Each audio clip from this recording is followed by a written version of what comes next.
Yeah, absolutely. You know that he's a double agent. Exactly. So it's not the KGB. He's not in the KGB. He's all levels. Yeah. Yeah. I was talking to them like very quickly, and then Sergio took over, and I'm like, well, take care, Sergio. I'll go. We need to take as much territory. We have like an expansionistic ideology on Clubhouse, where Sergio debates, I will debate somewhere else. Just debating as much as possible. Okay, now I got you why you moved to another room. Okay, we are real legends of us, but what's up? Yeah, it's just a better time management, Sergio. That's all it is. Yeah, so I was talking to them. It's funny that they couldn't reply to anything that I said. No, they did reply. You gave them like, no, you're lying. Okay, what did I lie? You lied about everything. Okay. Yeah. So I told them hey, if you think I lied or said some false statements, just tell me. Just give me the sources, or if you want me to provide you sources for my claims, I would gladly do that. I'm very charitable with all of those people. Yeah, but it's all about education. I mean, they will throw in one sentence like settlements, Gaza, and I don't know, Khazars and East European. It's like they don't really care. It's just about attacking. So when you answer, they don't really listen. They just wait for the next time they can attack about. Okay, so now let's talk about polio and genocide and apartheid and the industry. It's a bit ridiculous. I think in general, yes, less people need to be on stage and maybe have a debate with 2-3 people, not more than this. Otherwise, it just goes to shit. Yeah. Well, what can you do? And Yulia, welcome back. We haven't seen you for a while.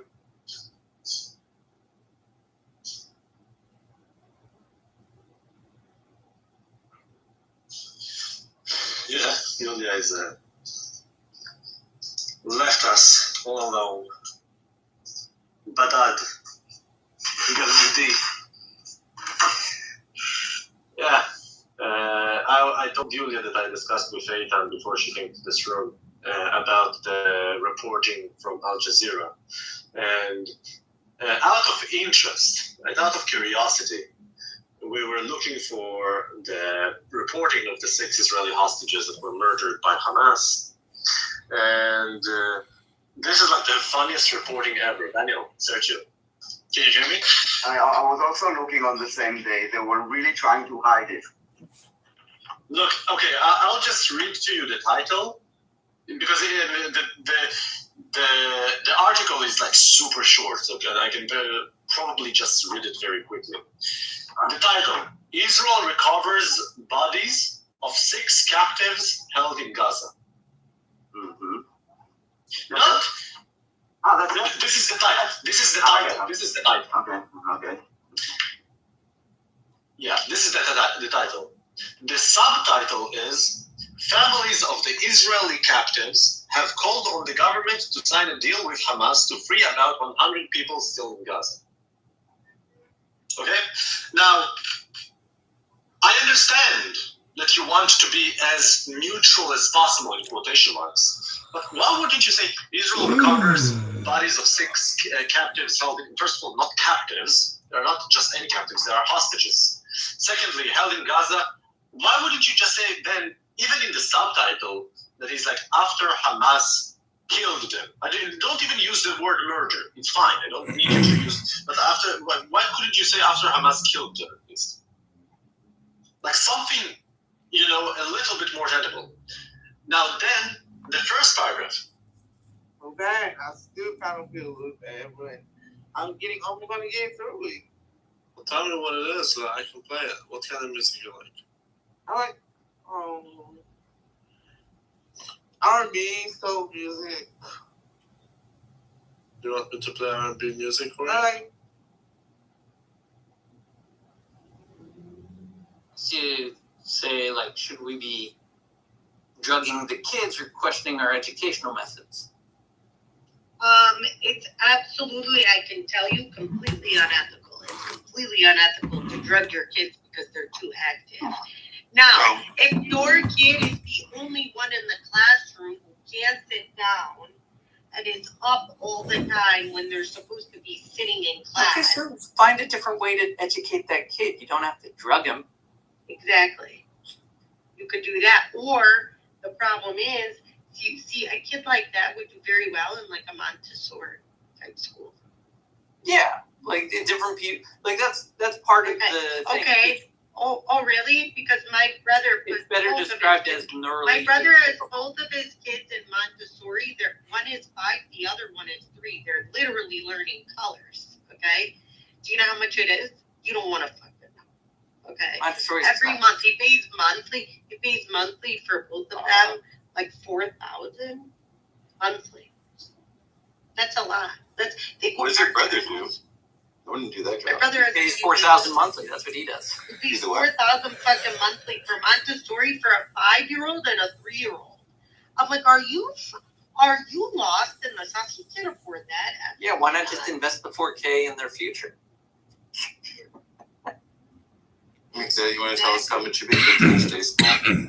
Yeah, exactly. Jewish day school is expensive. Fucking hypocrite. How much do you pay for Jewish day school? It's not easy to get a good Jewish education, dude. Look at this stuff. Yeah, it's not easy to get a good Montessori. These are Montessori Catholic schools, by the way.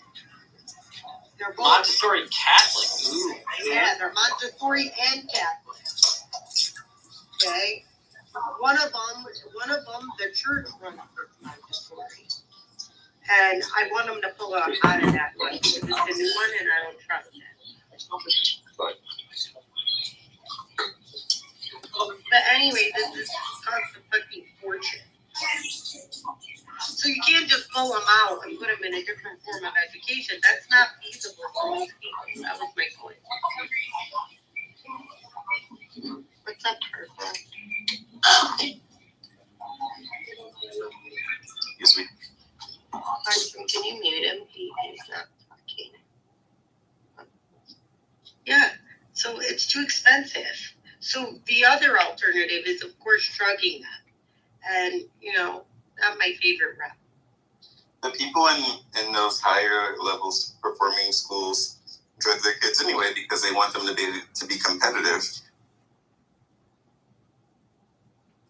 Which higher level schools? We're talking about... Or like high performing elementary schools because they want them to be competitive with their other counterparts. Who does that? We don't generally do that in the U.S. It made me smart. I went from the worst reading group to the best one. When you started your ADHD medication? Yes. Yeah, that makes sense.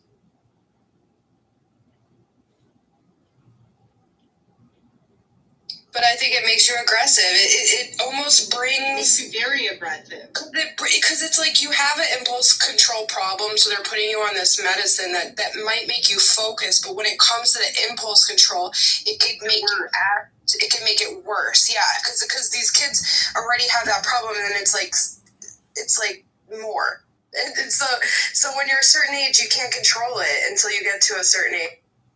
It's chemically induced depression.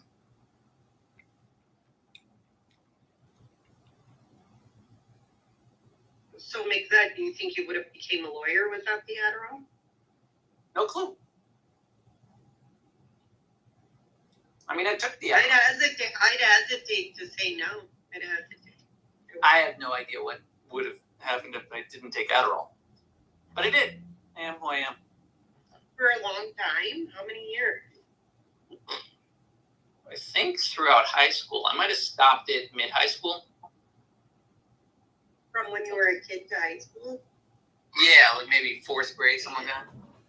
Maybe 3rd.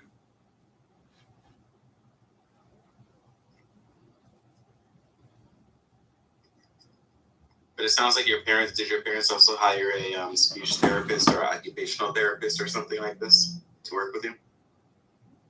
I did have a speech therapist when I was younger. I used to have a list for the TH sound.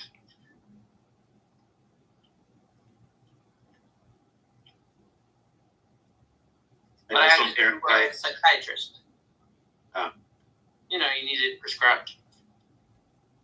Well, I know some people hire a speech therapist also to sort of give the kids coping tools so that they develop the skills to not just give them the drugs, but also give them the skills to cope and organize themselves once they're on the drugs. I don't think the psychiatrist helped much.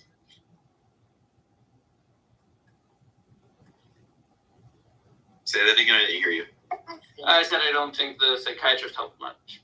There was a different children's psychologist when I was younger. She just threw medication at you? Yeah, well, they went to a psychologist. They tried different things. But, yeah, medication. But also it was a different era. I wouldn't have made, I don't know what choice I would have made in the 90s, but I don't like medicating kids. Yeah.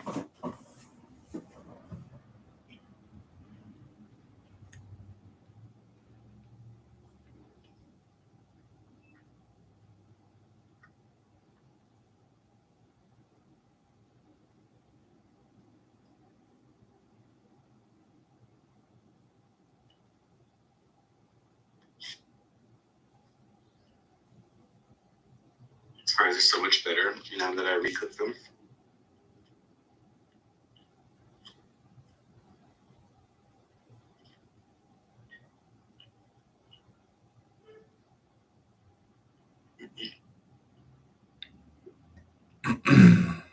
The restaurant guy didn't know what he was doing.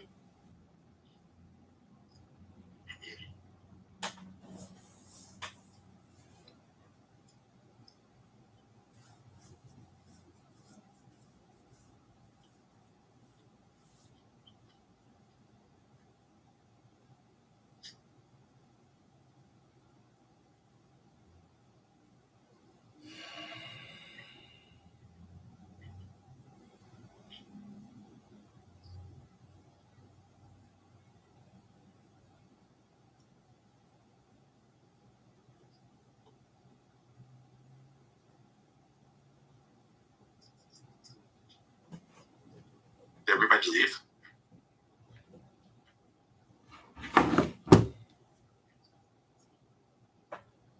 Nope, everybody but Riri.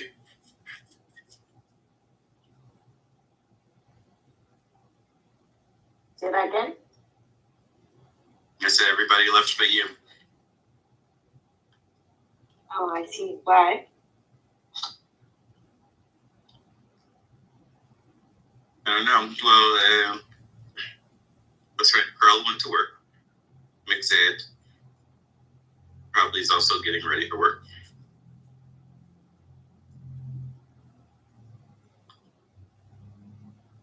And You call what these people do work? Yeah, some of these people do work. If you call it work. Well, one is a self-employed lawyer and the other was a doctor. Yeah, I know Pearl. It's funny that she's talking about Adderall because she's one of them. She's a total neurotic. Well, that might be true, but she doesn't take Adderall. Apparently, she has an allergy. Oh, really? Well, I guess the vaccine can't fix all forms of COVID-19.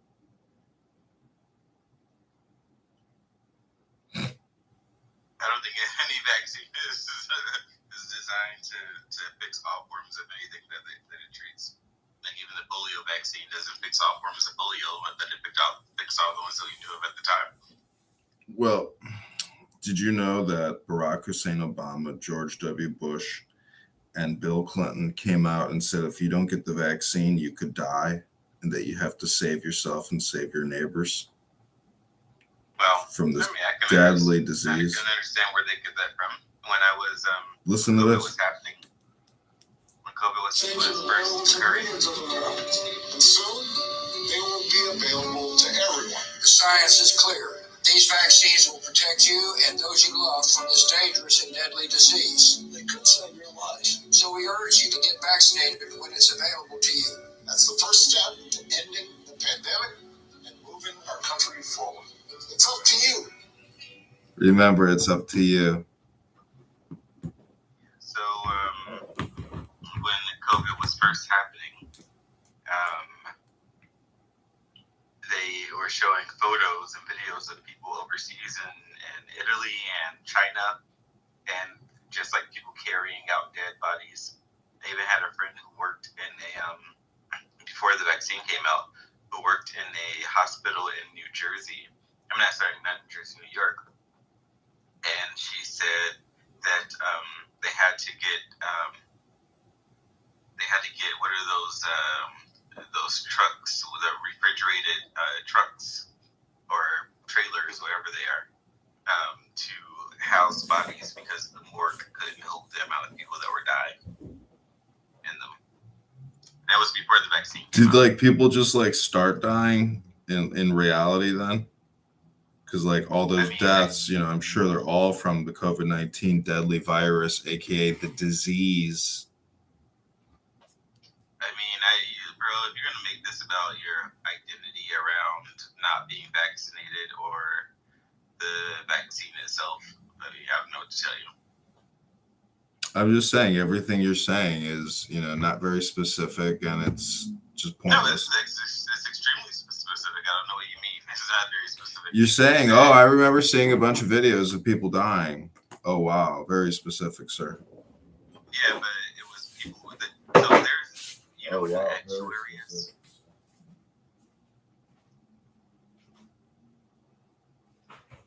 Do you know what an actuary is? So actuaries work for insurance companies, and their jobs are to create models for the amount of people that die on a regular basis. So we have a pretty good amount of information of how many people die on a regular basis from various things, right? From natural diseases and disasters that we know about, from car accidents, from plane crashes, from just like going out into the wilderness and killing yourself. Like we know almost exactly how all people die and how many, and we can predict within a certain amount of time how many people are going to die from what disasters. And when we compare the amount of people that were dying to how many people were dying during COVID,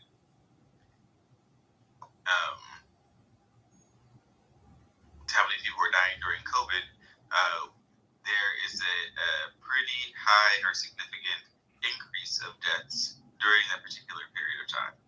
So I don't think that people just sort of like randomly started dying in like from whatever, other than probably the cause in which that was stated, which was COVID. Like people weren't just randomly dying from death. People weren't randomly dying from like known diseases in such higher numbers. That's preposterous.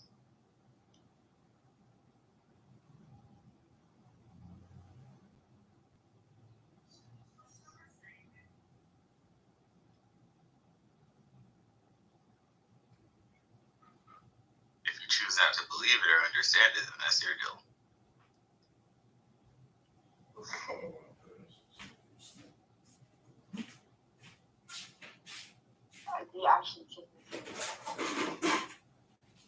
Say again, right, Riri?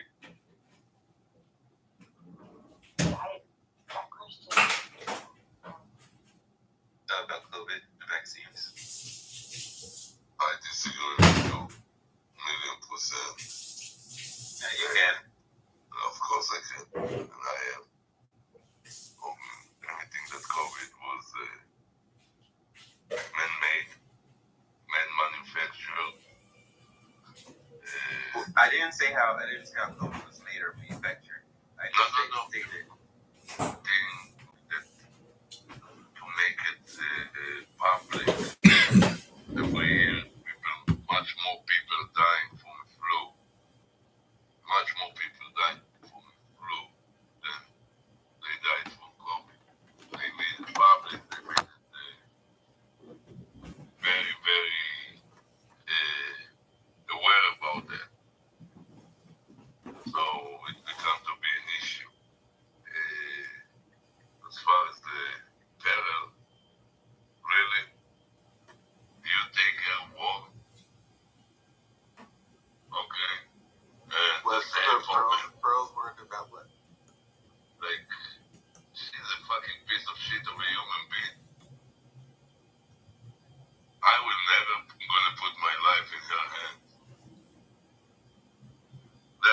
Yeah, that's kind of my point. It's like if you're going to go to her for health and wellness advice, and she's going to give you some pharmaceutical corporation instead of telling you to go to the gym or change your diet and stop eating so much fucking pizza and bacon. I mean, I've hung out with Pearl in the real life. You know, she's a fucking neurotic dingbat. I wouldn't trust her, you know, with my dog. I wouldn't trust her to lock the door when she leaves the house. She roams around the neighborhood. She's a complete neurotic. We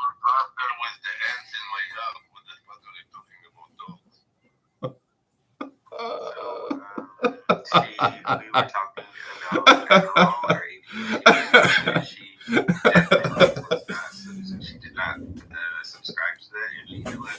Most of the times I've ever spoken to Pearl about medication, she's like not very pro medication unless it's absolutely necessary. She's about you know, exercising and eating right and stuff like that. Versus, well, she needs to exercise. Ask her about her relationship, and then you're gonna know maybe something about her. What the fuck are you talking about? What do you mean relationship? I don't know. She threatened her boyfriend with a knife. That's a doctor, right? What the fuck are you talking about? Seriously? She's Iraqi. She's passionate. What?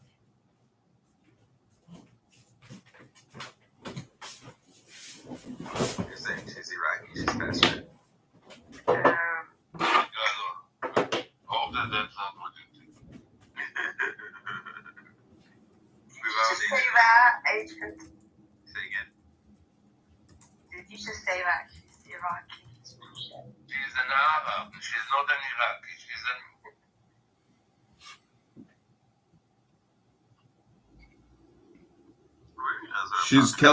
What is she, Chaldean?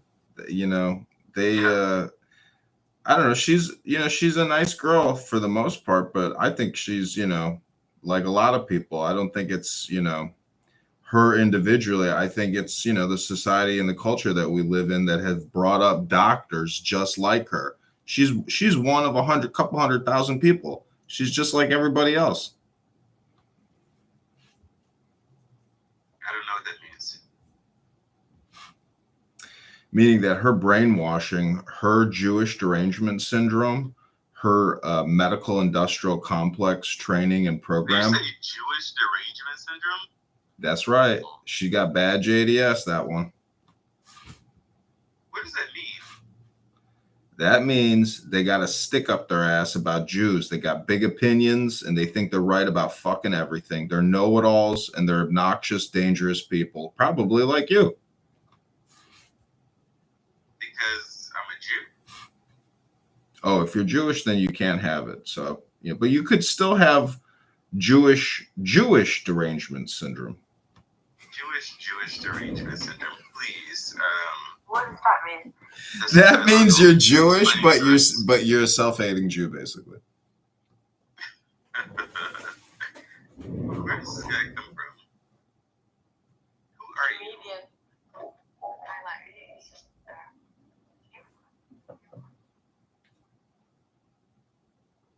Chucky? Yeah. You don't like her? Huh? Why would you dislike or not like anybody in class? Hold on.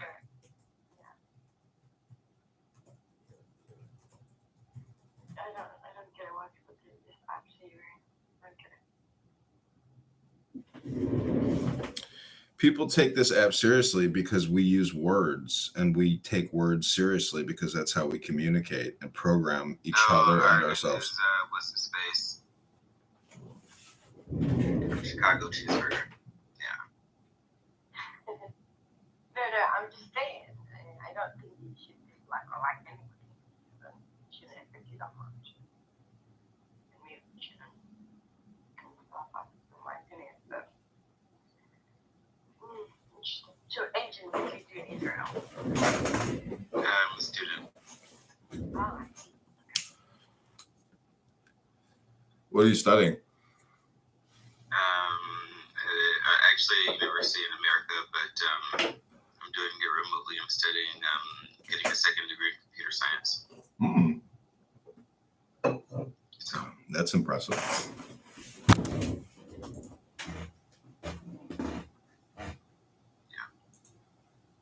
Yeah. I mean, science, math, programming. Like I watch these tutorials on software developing, code, and I'm just like, man, no fucking way. Could never, ever, ever become smart enough to do what, these people are doing. So a lot of it is just about practice. And I mean, I'm not the best at it by any means, but the more you do it, the better you get at it. The more you understand like the structures. It's all about structures. Well, I say life is too short to start over, so I gotta pursue my my talents, maximize my talents. How's the YouTube channel coming? Not YouTube channel. What do you do this? Do you stream on YouTube or just Instagram? YouTube, Instagram, X, TikTok, etc.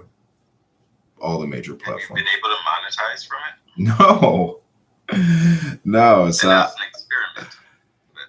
Yeah. No, I haven't been able to monetize, but honestly, I mean, I'm monetizing, but not in the way that I'd want to. So, I'm just still giving it a little bit of time.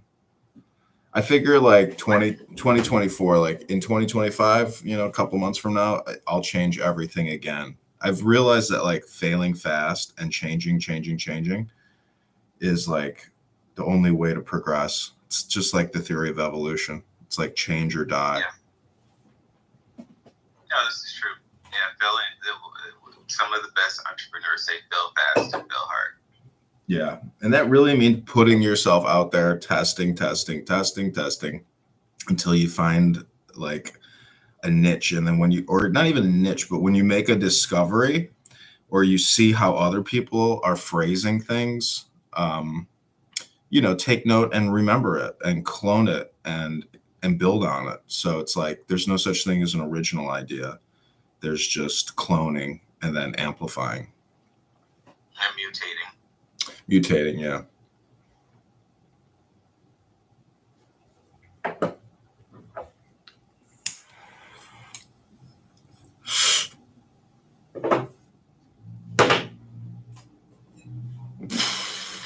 Some windows on my computer because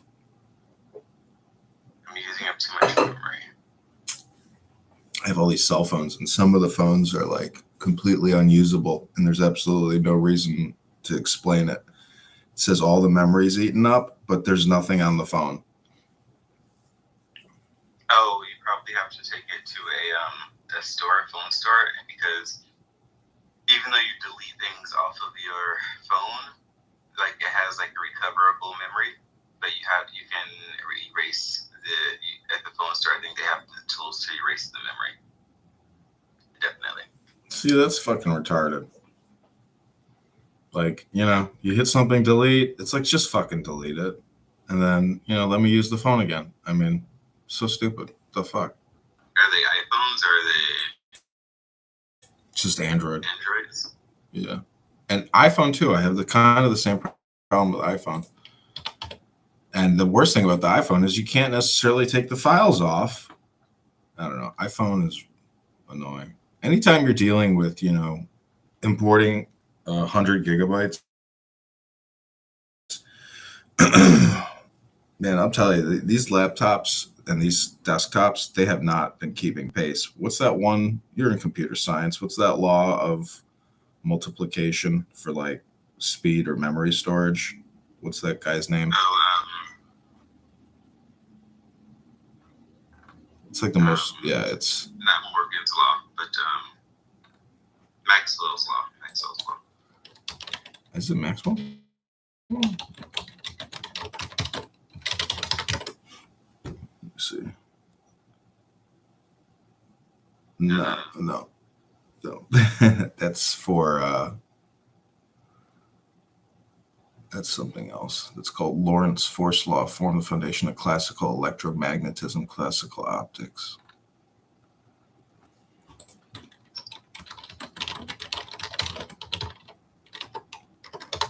Oh, I'm sorry. This is Moore's law. That's what it is. Moore's law. Yeah, Moore's law. Yeah. Single chip doubles every 2 years at a minimal cost. Number of components on a single chip doubles every 2 years. Yeah, not actual science. It's an observation. So what I'm saying is Moore's law is it's an bullshit. observation that's ringing true since he came up with the observation. It's not true. It's bullshit though, because my 2 terabyte or my 1 terabyte hard drive, the fuck, my desktop should be 100 terabytes by now at minimal cost. Well, I mean, that's the thing. Cost to you and cost to them and the people that are manufacturing it are 2 different things. That's what he's not talking about the cost to the consumer. He's talking about cost to the manufacturer. I get that, but what I'm saying is, regardless, Moore's law, your desktop has not changed in 20 fucking years. Your laptop has not changed. Because we haven't found a way to redesign it in a conducive way. There have been methods to try to engineer it, but in a more suitable way. But one, people are very comfortable with the structure that we have, the shape, but they have become smaller. Essentially, an iPad functions to a similar capacity as desktop from 20 years ago. Actually, better, because you can add more memory with smaller chips, and you can add more hard drive space. When I say memory, I mean random access memory versus hard drive space, and also more components.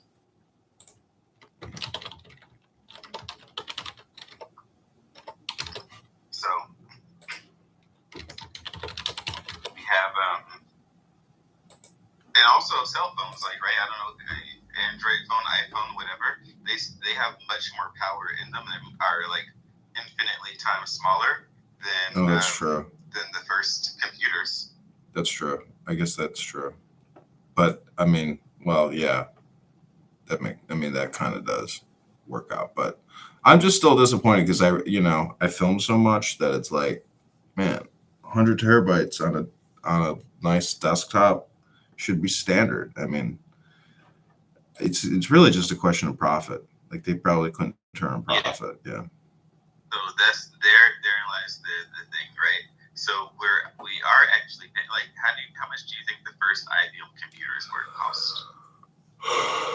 Oh god, hundreds of thousands probably. Yeah. And they have a fraction of the amount of the memory and speed, and they also weren't internet equipped. And they were doing basic calculations and processing. And now we are using Wi-Fi to speak between our phones and our routers. They go to a processing place and then do the same thing from the other one end to the other. And in between a bunch of other stuff is happening. So, and we paid probably a few $100s for it versus a few $100,000 for it.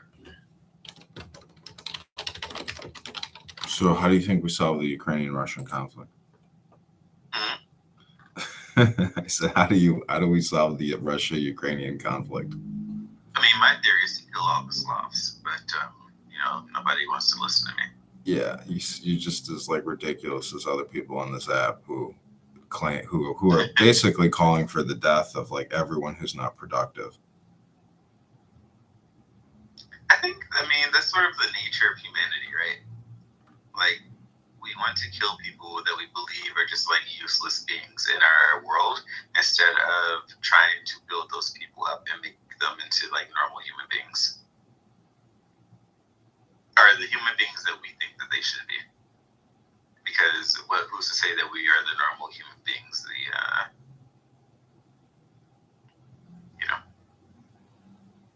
Jesus, I'm watching an attack drone drop 100 pounds of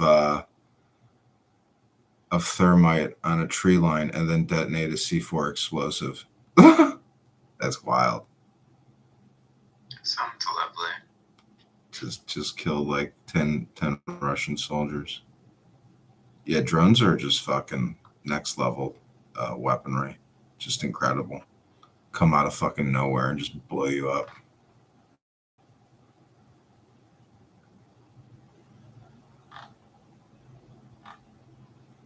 Yeah, it's amazing. X platform, the trending section, what trends. It's like Elon Musk really is building a next level platform in terms of like content and then optimization for maximum user engagement. So you like Elon Musk, who also believes that we should just kill people who are useless. Yeah, that's what they were talking about in this room yesterday. And I was like, you guys are genocide. Like, you guys will commit genocide. You have no problem watching people die. You're sick people. Like, you're actually crazy people. You are sick, like mentally ill. Yeah, some people are just like mentally ill. That is very true. But luckily, very few people on this app have any actual power to do anything. Yeah, it's true. So that's a good thing for the rest of us.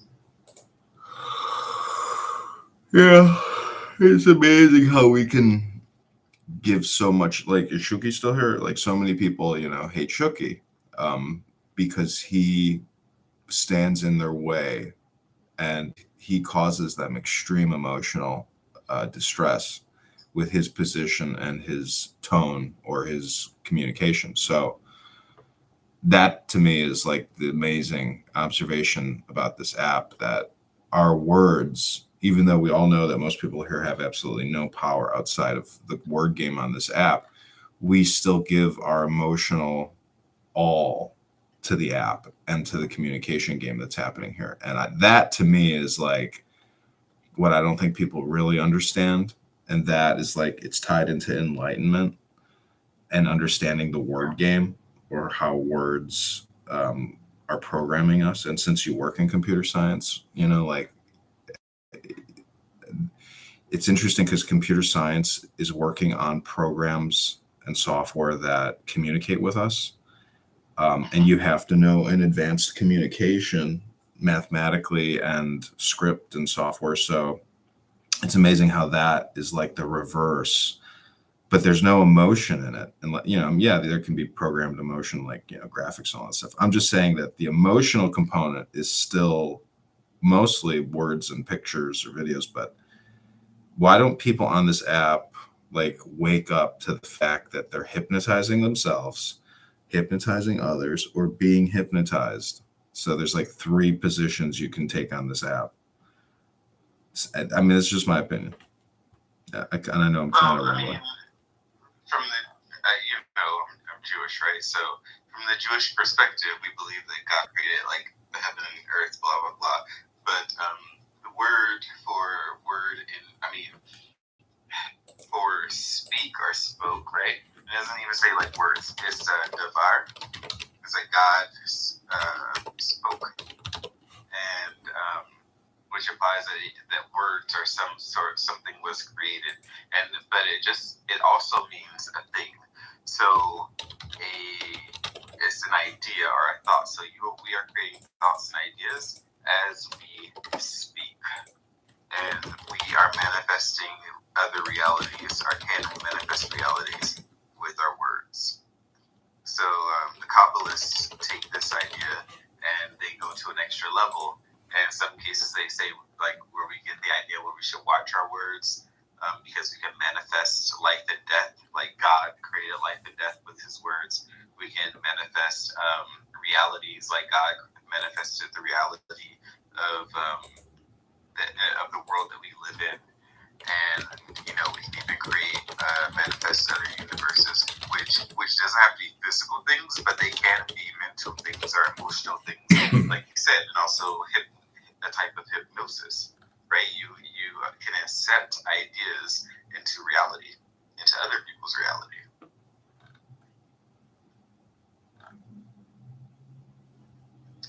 Did I lose you? No, I'm here. So do you think there's like a therapeutic effect to the communication? Because without like setting that intention or designation, I don't think there's much therapy work happening here, but like. You mean on Clubhouse or? Yeah, Clown House. Oh, I think that there can be, and there is. Listen, you see the Hebrew Israelite rooms, right? Mm-hmm. And all of these other rooms, like where people are basically sheeple, right?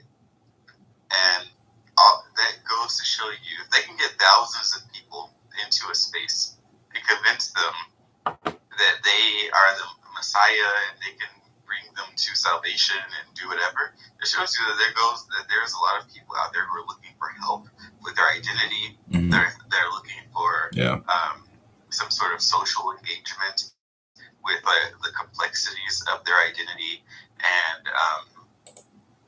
I think that it could definitely be used for therapeutic purposes with the right person, with the right intention, with the right whatever. I mean, it's just like in the real world, except you don't have to really go out there. You just have to have other people on the app with you. And I'm pretty sure a lot of other cults will be formed on here already. We have a person named Judah, who's like named himself the Messiah and descendant of incarnation of Haile Selassie. And he has probably hundreds, if not thousands, of followers from all over the world. Said that a lot of people hate you. It's okay to be hated. Should be a lot of people hate me also. Well, we're talking about not enough people hating you. It's true. Shuki needs his own TV show. You need to go on X, Shuki, and just do the Shuki room, and just slam everybody's bad ideas.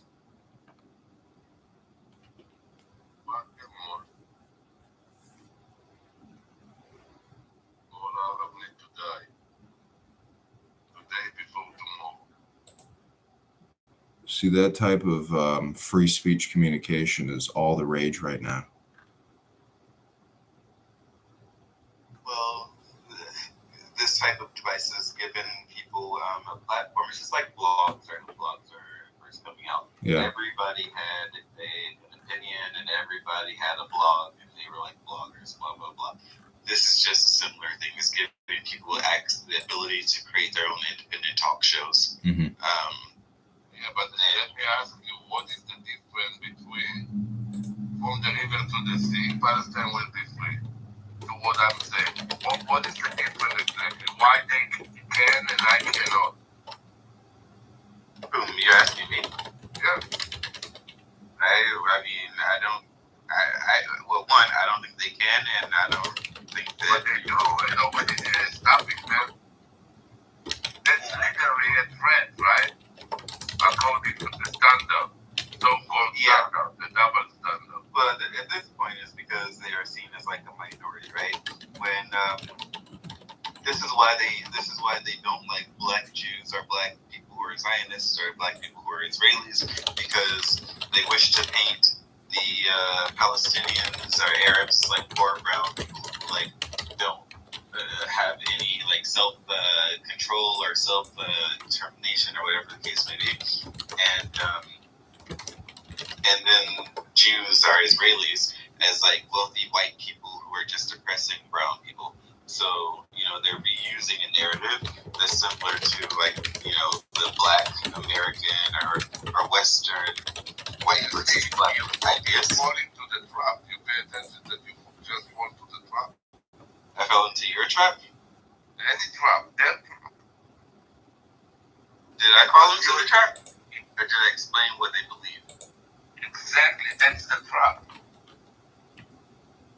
That's the trap, exactly. You excusing them, and then you justify them. Explanation is justified. Explanation. Why would I say all Muslims need to die today before tomorrow? Wasn't that? Please explain me. Why are you explaining them? Me, you don't explain. Them, you explain. Because I understand the psychology of what they're doing, why they're doing it. I read an entire book. And you don't understand the psychology of what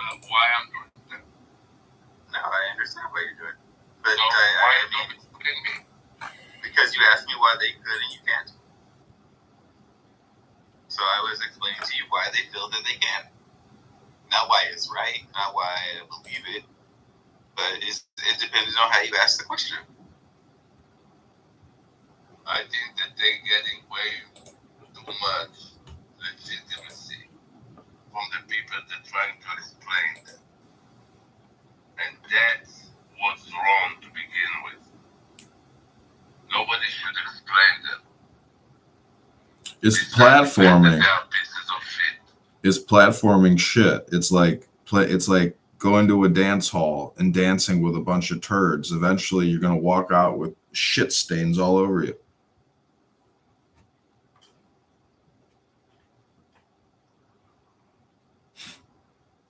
Well,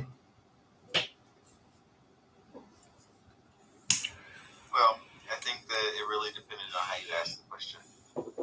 And so I answered the question in which it was asked. Sure, what book did you read? There is a book, let me see, it's called, here I just sent it to a friend of mine, so I'm going to look it up.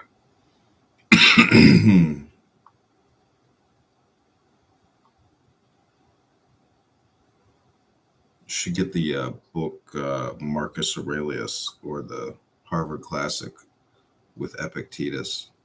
Read Greek Stoic philosophy because it might help with software development. I mean, I don't know if it really will, but it will help with AI development, because AI is so socially woke that it's just boring. Well, yeah, I actually went to study philosophy in college, but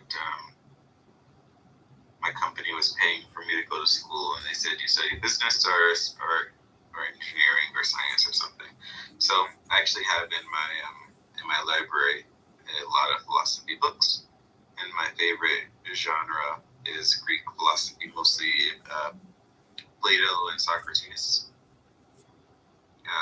Those are good, but Aristotle. Epictetus and Marcus Aurelius are very short, and I would call them like masters of philosophy. With Aristotle or Socrates, you're getting incredibly long, drawn out thought explorations, but with Marcus and Epictetus, it's very direct. It's very businesslike. Okay, give me a second. I'll look them up once I find this book for a reread. What the frick?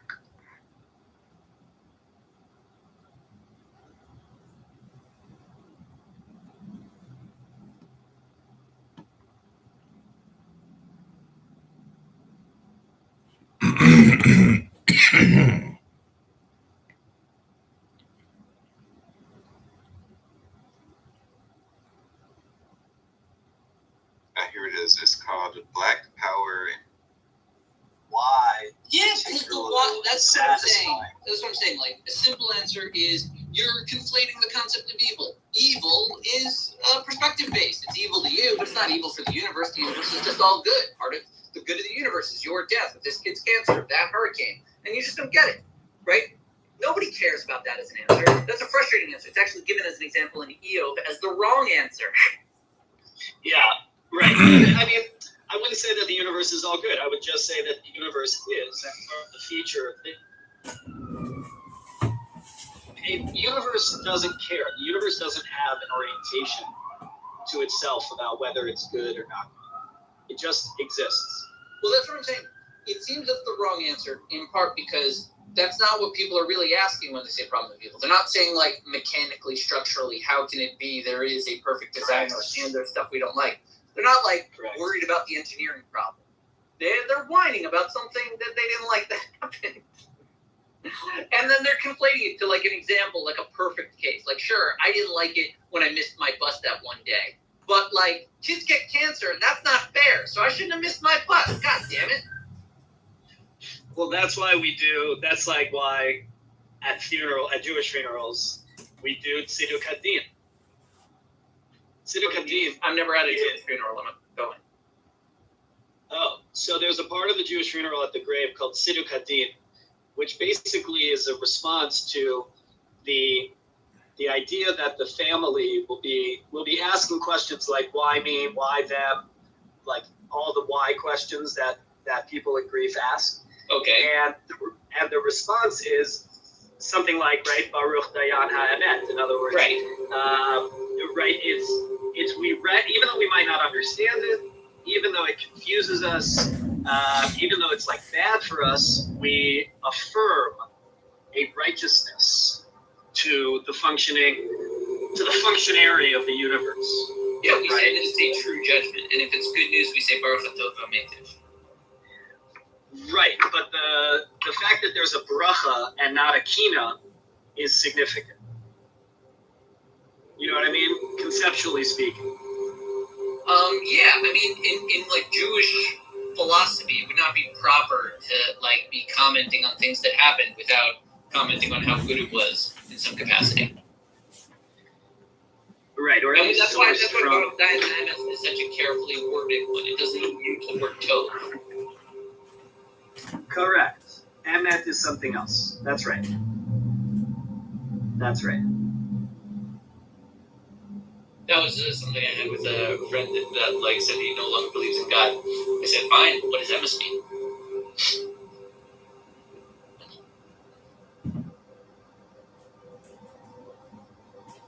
You know that thing about, it's not like encoded in there, but you know that thing about emet being the first letter, the middle letter, and the final letter, whereas sheker, which means lie, is all the last those letter. three letters that are together but in the reverse order. Mm-hmm. Right? Which it's not reverse, say, right? Right? It goes corporation. Shin Kufei. No, but it's Kuf Ration. Kuf shouldn't be in the middle. Yeah, you're right. But so it's both backwards and out of order. No, it's only out of order. No. I mean, the last one comes first, if that's what you want to roll with. No, but what I'm saying is that, but it moves backwards, right? It moves the other direction of the alphabet. It would be sheker. It's sheker. Go on. So I'm saying it's out of order and backwards. Fine. So what does that prove? That it's a lie? That lies are crooked. That lies don't go in order. That lies go backwards. Whereas truth is representative of the whole and in order and forward because it's the first letter, middle letter, and final. That's it's like that. It's just a drush. Okay, I get it, but I just want to tell you that drush reminds me of the song from the little drug jingle from Arrested Development when they were like selling a drug. And here's how it goes.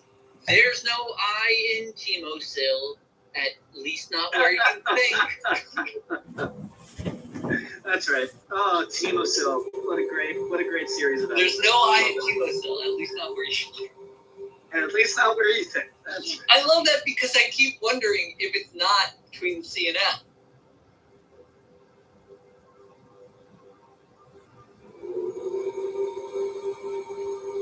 What a great show. Yeah. Can I start calling you Bob Lala? Bob blah blah. I like Bob blah blah blah blah. I follow Bob blah blah blah.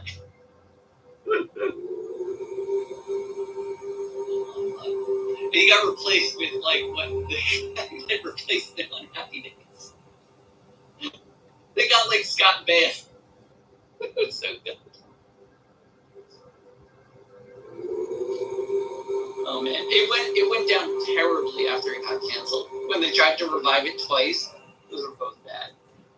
They were not as good as the original 4 seasons. That's true. They weren't even close. They weren't even close. That's because Netflix fucking up. They were trying. No, they tried an experimental thing. They thought people might watch Netflix episodes out of order. They didn't realize, like, no, people are just gonna like press play on the binge. They were trying to be too clever. But then they tried again. I think they tried to recut that one, and then they filmed another one, and it was still bad. Like, they lost the magic. You know, it was a special time. Charlize Theron played like a mentally handicapped adult. Oh man, what a show!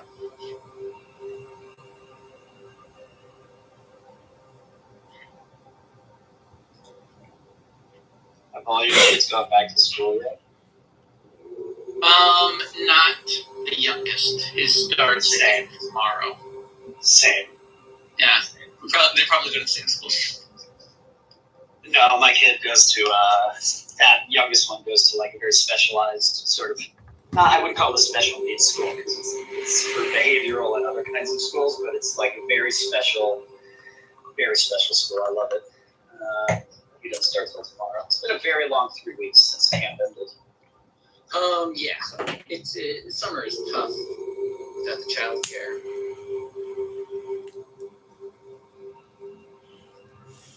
I've had my nanny helping, but mostly for the little one.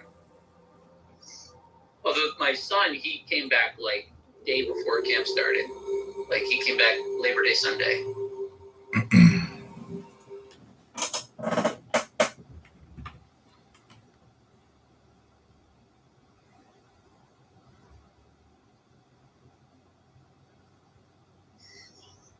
Ooh, Synagogue of Satan room. Okay, so Rabbi, I want to steig out. What does Synagogue of Satan really mean? What do you think? So I think in context, it's the Christians pointing at particular Jews who are too cozy with the Romans and also reject Jesus. And they're pointing a finger and saying, you're inauthentic Jews. Okay. Jews believe in Jesus and reject Okay, so that's clearly then being used as a ploy to say that the Jews are cozying up to the Romans, although obviously the Romans would not be Satan. So what would it mean to refer to an actual synagogue, a community of Jews that are somehow loyal to the rightfully appointed angel of God to enact judgment on humans and push them to their best? What would it mean? Because you think because Satan is a concept. Right, but you want to say something like, tell me if this is what you say, that if Satan is the to try to get people to do better, why is that a bad thing to say? Right, exactly. Right, well, okay. And synagogues of Satan, I'd say, what would we say would be like the attributes, the virtues within the synagogue of Satan? What would the congregants of such a synagogue engage in, and then can we comment on if that is good or bad behavior? Right, so the rest of the verse is synagogue of Satan, quote, who say they are Jews and are not. So does that mean that they're not actually Jewish? Not halachically, but I think it means sort of conceptually. They're not doing the right thing according to. Plus, the church in Smyrna apparently was persecuting Jesus believers. Then it sounds like it would just be saying it's like a false synagogue, like they're only pretending to be fake Jews. Yeah. I mean, it's not the right analogy, but I think it captures some of it. The way that, again, don't open this one, but the way that some Orthodox communities will look at some non-Orthodox communities and say, sure, they're Jewish, but they're not practicing Judaism. I wouldn't say it's that necessarily, but it is. Again, it's not an exact, right? But there's that little bit. My criticism, the thing that strikes me is more the way Satan interacts. Like, Satan is a purifying force. And, like, if you do want to say, you could either say the shot, they are not Jews, they're just, like, pretenders, and they're mingling in for some reason. Or the more likely, which is that it's being extreme, and it's saying that they're not acting like Jews in this service of the synagogue of Satan. And which I would say, the Satan, strictly speaking, really, like, what is he? He's an accuser. Which is exactly what the Church of Smyrna is doing to the Christians, according to the Book of Revelation. They are acting as Satan by persecuting them. Which is why I'm saying, interpreted charitably, I'd say the better descriptor of the synagogue of Satan is a group of true Jews that are practicing Judaism, yet somehow their interpretation of Judaism results in accusations and oppression of other Jews. Yes. I think in context it was about internal Jewish sectarianism, and later it became a way to be anti-Semitic. Of which the rabbis agree. The crime that the Jews have considered is theirs to bear until the Third Temple is the disunity of the nation, that we fight each other. So this is not like a foreign teaching the Christians are using. They're using their rabbinic teaching. They're like, this is common. Well, that's because early Christians are rabbinic. But understand the weird gaslighting dancing that happens here. They're criticizing a group of Jews for criticizing Jews. Yeah, that's right. You see, it's an endless cycle, and they're creating it. I mean, like, I'm sure they were criticizing them, but, like, the answer to the question of how can you stop critical Jews from criticizing Jews without criticizing the Jews criticizing Jews? You can't. You can if you toe the line, if there's an actual correct answer. And it's not criticism, then it's simply insight and study, which is why the answer has always been the Torah. So it's not like that right, guy's pointing out his Judaism is wrong. That guy's bad if he's pointing out anything other than the Torah. Just keep pointing out the Torah. That's the answer. Right, except in the rabbinic tradition, there's not one answer. Like, the return is, yes, study, plumb the texts, right? But the maintenance of the dialectic is primary. Whereas the Christian, right, whereas the rabbinic answer very simply says, you can't criticize Jews, so simply review the text. You'll understand for yourself, you'll understand what they're doing, and you'll have your own little opinion. Correct. The Christian did the same thing with their central doctrine. Correct. They said, I don't care how Jewish you look, act, or think. If it doesn't result in taking care of the little guy, you ain't Jewish. You're a synagogue of Satan. And then it just becomes an endless cycle of criticism to each other where they're not hearing each other because one is saying you're not following the law, and the other says you're not following the law because you're not very nice.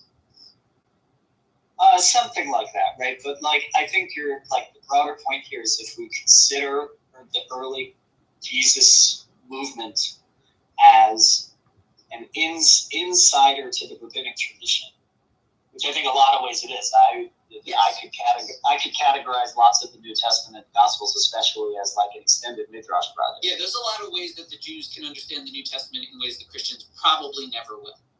Correct. Actually, there's a great volume called the Jewish Annotated New Testament. Yeah, you've referenced it before. It's very good. I have no doubt. Yeah. Probably there with like ancient and at that point modern Jewish culture and like standards. Yeah, and like what it does best, one of the things it does best is explain how different Torah biblical verses and Tanakh biblical verses are used right or used wrong, or whatever, the adjustments made and how they're being used, right? And that's midrash. All of that process is midrash, right? What is the trigger in the verse that then substantiates, right, the interpretation? And that's what the Gospels do. That's what Paul does all the time, right? Because as it is written. As it is written is really like Judaic writing. Yeah, absolutely. I'd say it's a bit more cryptic and contradictory than usual. Like, Jewish writing always uses a ton of imagery to like reference, like, oh, there's a bird flying with a bucket. Like, okay, I get it, and the bird obviously means something, and like the rabbis remember what it was supposed to reference. But like the Christians just kind of like lean into the storytelling. It feels like they elaborate on it. It becomes a contradiction, and the lesson at the end is opaque. It's like it's a parody of prophetic writers. That is an interesting perspective. I don't know if I agree with Jumping on a meeting. He's jumping on a meeting. Good luck. Who wants to hang out and just talk with Ishmael the gorilla? Probably not you. Bananas? It's interesting, Nick said, to hear you say that. Now, I was raised, I'm ethnically Jewish, 100%. And I was raised by two people who essentially had a bad childhood in their Orthodox upbringing, like, and so anyway, but I don't know, man. There's a lot about the New Testament that I find very attractive. Is he a bad Jew? Does that mean I can't be Jewish? No. I mean, it's a the book. teachings of the New Testament. It's like being scared that you like reading Frankenstein. It's a book. I'm sure it has a lot of nice things in it. Good stories. I'm scared that I like watching gay porn. Why? Why should that scare you? Just joking. But listen, the teachings of Christianity are opaque. Are you sure about that? No. No, I'm not saying the teachings are opaque. I'm saying there's a whole bunch of stories. Like the prodigal son. I always reference this because I hate the prodigal son story. It's not clear to me what you're supposed to learn from the prodigal son. What do you mean? That Jesus was all three?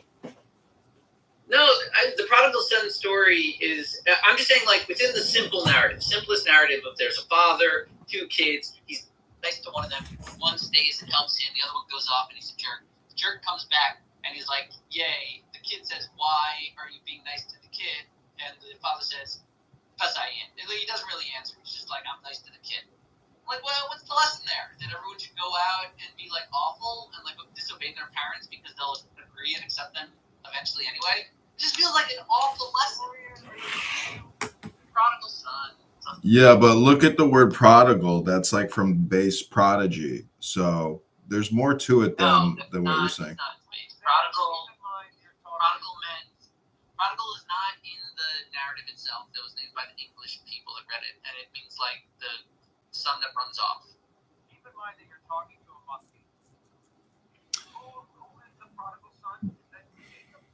Prodigal son is it's just a story. There's a story of a guy. He has 2 kids. One kid stays dutifully, does what his father says. The other kid is a dick and he runs away.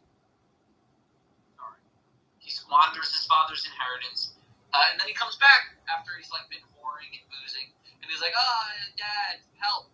And then Dad goes, oh yeah, of course, totally, you're my kid. And he helps him out and he lets him in. And then the other kid who's good, he's like, that doesn't seem very fair. I was here the whole time. And his father's like, okay, but I like him. Like, that's the end of the story.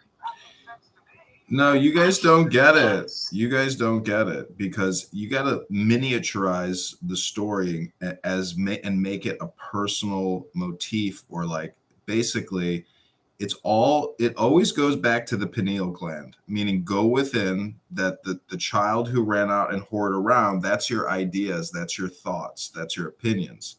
And then when you come back to base center and you eliminate all the conversation, you get back to the truth, which is the father. So you guys are not really looking at it in terms of metaphor, in terms of like self-actualization, maximalization. No, I'm being very simplistic. I'm saying if I'm a child and I hear this story of a father with 2 kids, one that gets everything, the other that does everything the father wants, I'm going to be the one that wants everything rather than the one that does what the father wants. It's a simple choice to me. I know, but all these stories have an ego death to it. I've said this before. I feel like the story could be fine. I just think it needs like an ending. It needs to like the ending is the ego death. That responds to the son that has the objection. I feel the kid's objection remains unanswered, and I feel like that's a failure. The kid's objection? Yeah. The dutiful kid. The dutiful kid complains that the prodigal son gets his father's protection. Everybody deserves love, Mixed. Yeah, but this is like Clown House. It's a bunch. The dutiful son gets ignored. Mixed, the dutiful son who complains is still in the wrong too. I mean, all of these perspectives and all of these relativities is you got to really try to view it from their perspective and then look at the positive and the negative of their perspective. So then I shouldn't do the right thing. I should live the life of the prodigal son. No, that's not what there is no moral story. There is no moral ending to that story. It's about relativity. Have you guys read Damien? John, have you read Damien by Herman Hesse? No. Oh my goodness gracious. But you like that type of shit. You would love this book, John. You open the book and it says, I only wanted to live in accordance with the promptings that came from my true self. was this so very difficult? I don't know. Does you keep lying to yourself? Yeah. Exactly. So listen, this book, not Ishmael, fuck Ishmael, the gorilla. Damien, it's about this young boy with a friend named Damien. It's like if I wrote a book called Adrian Ditman, and the book was all about my friend Adrian.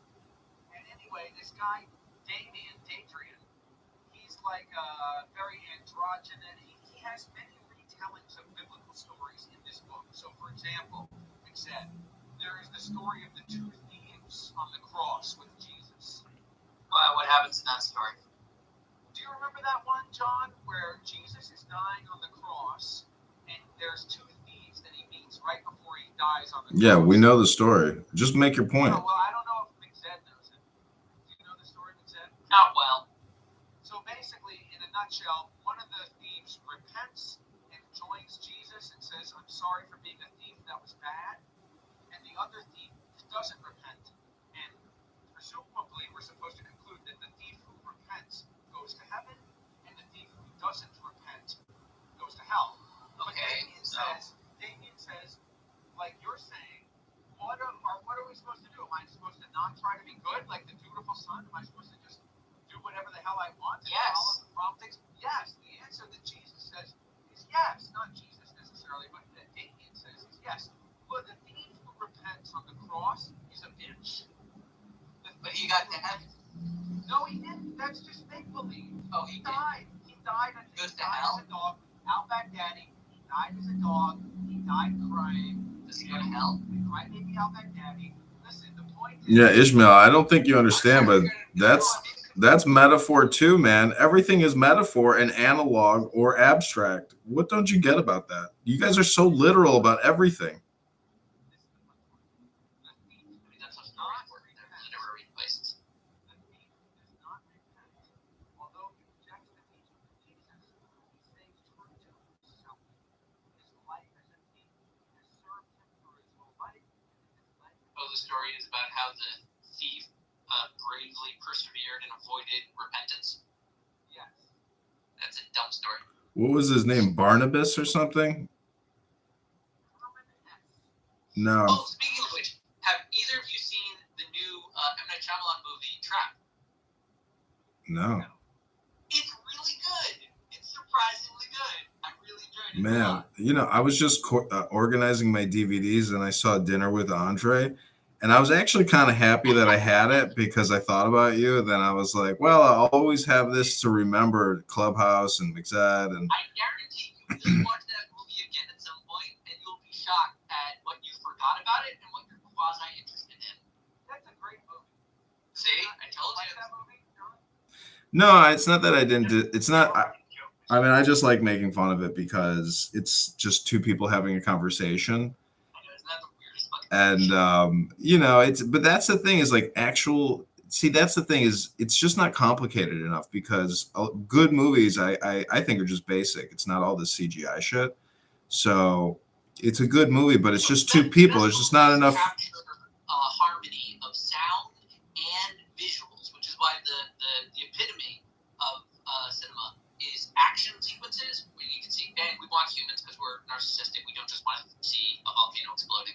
But we want to see humans dancing or fighting each other. So it's musicals and it's action sequences. And the best is always action because it's justified violence. It's the stuff people want to do. And it's you create a contrivance in which it's justified. And then you play music to it. Boom. That is the epitome of cinema. Quentin Tarantino gets it.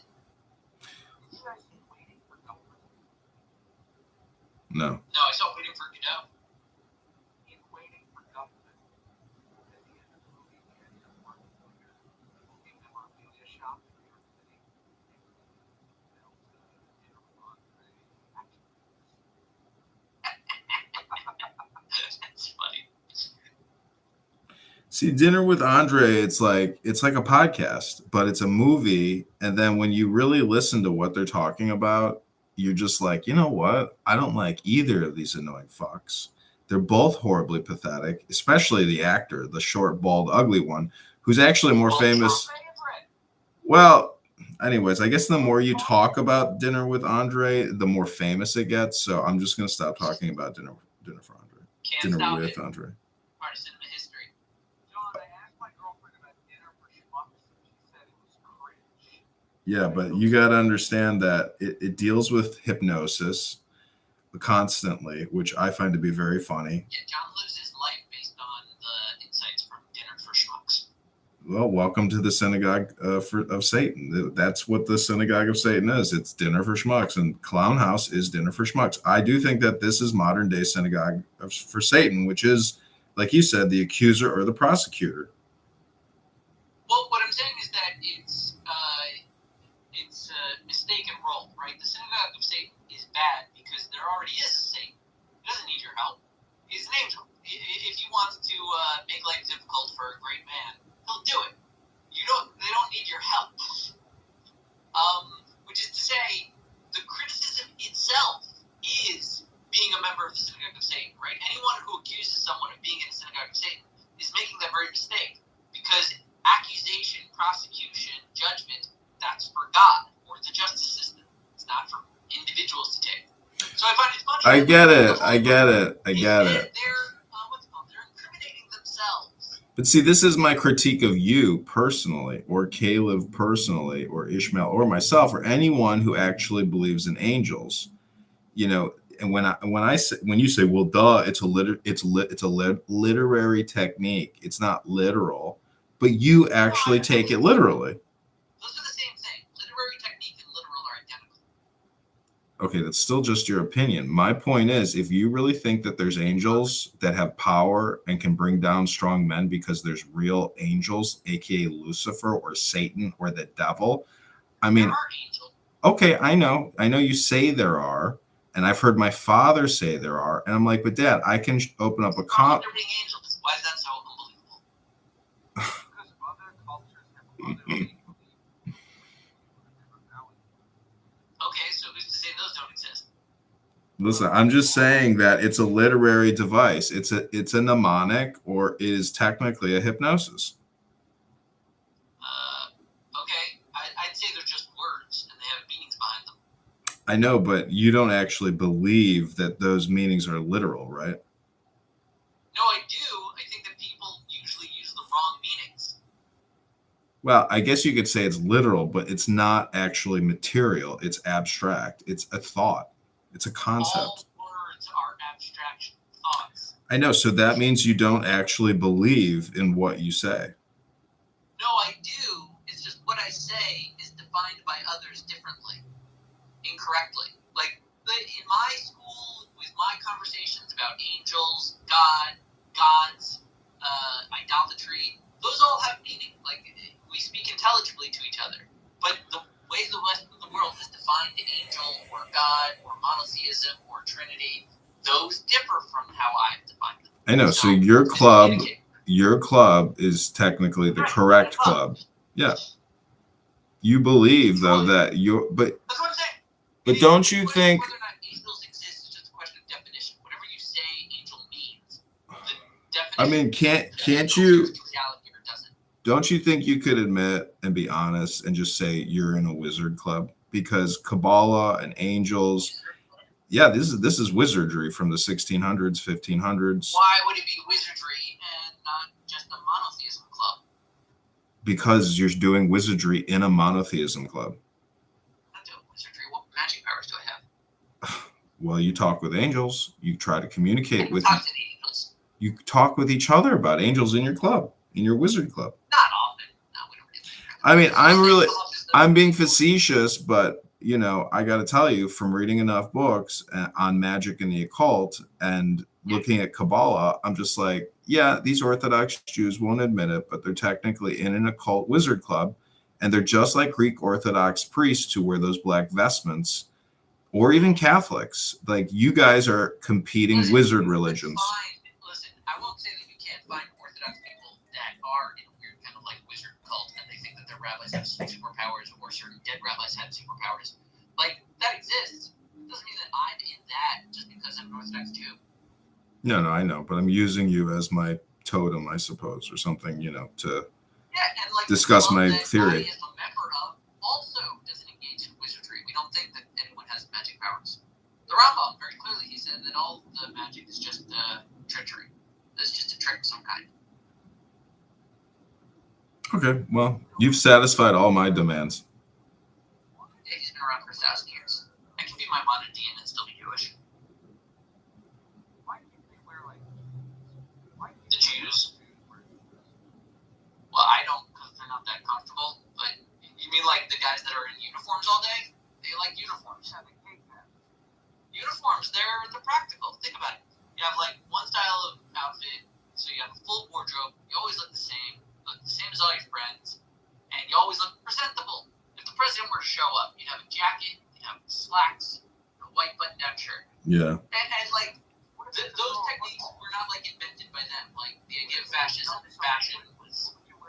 They listen back. This is what happened in ancient Lithuania in 1585. Somebody brought a picture from Russia of an emperor penguin, and some incredible haberdasher was like, you know what, this could be a thing. And they fashioned, the black and white off of an emperor penguin. Not many people know that, but actually Reb Nachman, he sent a blessing of the emperor penguin and said, my people shall be clothed in this manner henceforth.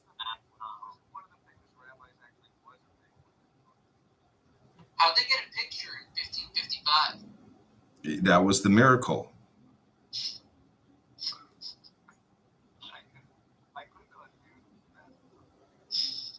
Ribono Shel, I'm just saying I haven't said Shema yet, and I would like to be a better Jew, to better myself, to better my community, to better my future family that I do not have. But maybe. Remind me, what commandments does it have in the paragraphs of the Shema? The word Shema, the first word, when you break it down, it's she and then ma. So that's like obviously a reference to a feminine deity, obviously. In the first paragraph, they say, you shall teach this to your sons, and you shall speak it regularly when you're waking up, when you're lying down, when you're walking along the way, when you're sitting at home, and you should strap it to your arm, and you should put it between your eyes, and you should say it every day. Nope, we take it literally. We do literally strap those parshiyot to our arm and in between our eyes. Do you know the famous Professor C.G. Jung out of Switzerland? That famous. Yeah. Okay, Mr. Damien, I heard it already. Don't repeat yourself. My point is I recently bought a book by a doctor, aka actually it doesn't say doctor. It says Rabbi Jung, and it's a book about how to rap tefillin, written by a famous professor / rabbi out of Brooklyn called, Rabbi Jung. And I was like, no way. How's that possible that in Switzerland you have this, mystic, aka Christian Freemasonic mystic, discussing, extraordinarily deep things about the collective unconscious and psychology. But then in Brooklyn, you have a Jewish Jung writing a book about tefillin. So, that's, I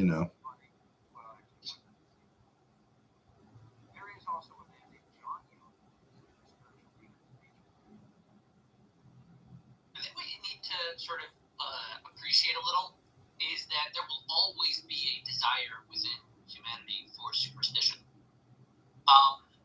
Man has a tremendous curiosity and a tremendous handicap in understanding and like satisfying his curiosity. We want to know how everything works, and when we feel like we figured out how everything works, we have another question: well, why does it work that way? Right? There's no end to human curiosity, and there are limitations to what we can actually figure out. As a result of this like natural paradox, everyone stops at some point. No one ever figures out everything, and some people stop very early. But the curiosity is still there. They still want to know how things work, so they'll just like pick things up. Bad answers that may have been around for thousands of years. An answer given by a friendly person or a particularly successful person. Humans will continue to incorporate bad ideas regularly into their lifestyle so long as we are on the planet. I know, but that's because they don't pick up myth or origin stories, and that means being original. If you want to be original, this is what I've heard Alan Watts say, you have to use origin stories. And if you look at all these comic book movies that are very successful, everyone has their origin story, if you want to go into the pantheon. So, it's a recurring motif. And this is my critique of Orthodox Jews, that... I wouldn't say that if you want to be like original, you need an origin story. That feels like self-centered, independent nonsense. That's like a recipe for narcissism. It's like, try to invent your own narrative of how great you are in the world. Whereas, like, I think the truer position is you're just like a human animal. You're going to live and die like all the other human animals. You'll probably be forgotten. Maybe quickly, maybe a little while after you're gone. Yeah, that's fine, but look at the movie Dune. Look at the movie Dune, or even the Mashiach. Maybe we'll get the water back. No, meaning that life is really about answering the big question about God, because that seems to me to be like the big stumbling block in a lot of people's meaning of life to figure out if there's a God. Yeah. That's a big equation. That's a big database you got to accumulate to be able to. Why is that important for how you live life? Because it gives you great confidence and joy in all future events. Well, then why not just choose confidence and joy in all future events? That seems because not many people have a database complicated enough like yours to fully understand that.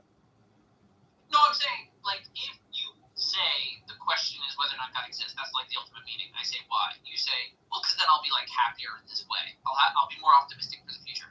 So you say, okay, so just be more optimistic for the future. You don't need to answer. That's not what I'm trying. I'm just asking. I'm just presenting the broad question. But listen, the second point that I'm trying to make is that I lost what my second point was based off of the first one.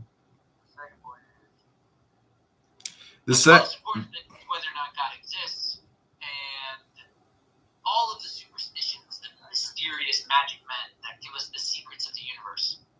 By the way, scientists are also kind of wizard. Yeah, absolutely.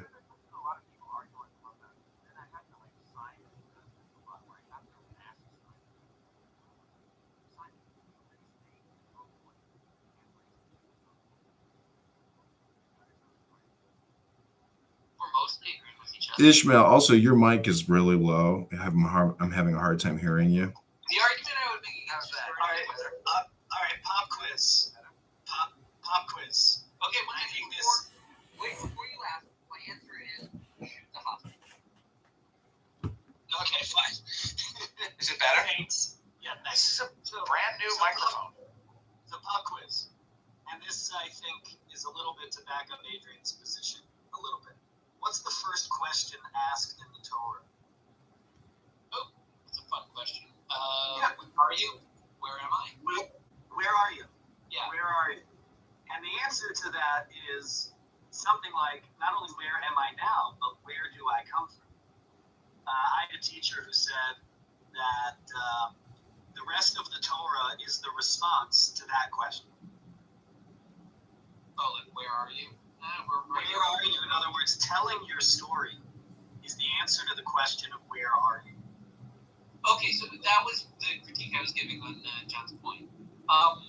In terms of one being original and having an origin story, I guess that's like true. If someone is original, then they have an origin story. But like an origin story is just like a fact. All things have it, and the notable ones we track. Trying to invent your own seems to be like a recipe for narcissism. I'd say rather than like aiming for originality, which seems like a weird kind of pursuit, I'd say that you can't aim though for originality. You can only draw from the origin. Draw from the origin. I mean, yeah, I think that's right. Right? Like most of the origin stories we have are allusions to earlier stories. Is this better? They're reworkings. Yeah, it's better. They're reworkings of earlier stories.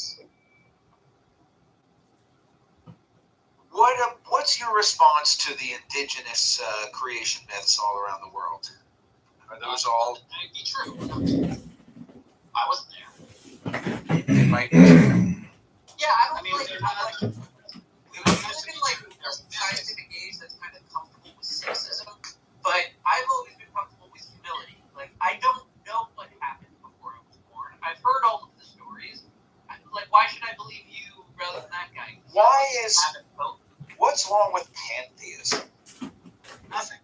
No, there's lots of problems with it. No, it's fine, but in the abstract, right, as a system of organizing, there's nothing wrong with it. It has some challenges. Might have some deficiencies up against some other systems. So you're. In the abstract. Well, Caleb, I would say if you could convert all of humanity to the same, would you want to convert all of humanity to the same religion? Wouldn't that be convenient? No, you don't think so? No. See, you guys are Ishmael. I think you're missing. I'll explain why. I think the universe is too vast to have everybody have the same. Right? Forget the universe. Let's just focus on Earth. 1 second. But the universe is very big. Just focus on Earth. One second. It's like everybody blindfolded in the room touching a part of the elephant. You know what I mean? I wouldn't want to remove. I don't think everybody can. You can't hold the same part of. You can't hold the whole elephant at the same time. Yeah, I would say that before the Jewish religion or even the Abrahamic approach to religion was started, there was a change in humanity with the different languages. If everyone on Earth spoke one language, then yeah, I could get behind the global religion. But they don't, and I don't think they do. Will. They did, and they could. They can. Hey, we could. Dude. I believe that when God changed humans to have multiple languages, that was in the nature of humans now. We have different ways of thinking about things and seeing things. I don't think the languages will change. And I don't believe that religions can basically jump over languages. I think they're pretty much native to their language. So you actually believe in it all, literally, the Garden of Eden and all that? What, like it was a place? Well, yeah. I mean, if you believe, do you really believe there was a time when all the people spoke the same language?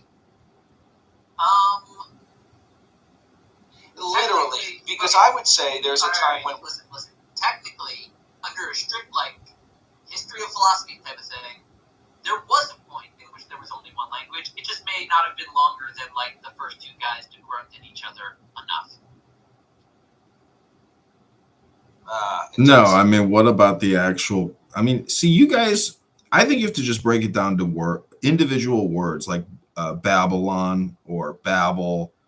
I mean, these are just such vast abstract concepts that when you start asking questions, you really fuck up the conversation. I got to tell you, Ishmael. And I think everyone on this app who asks questions fuck the whole thing up.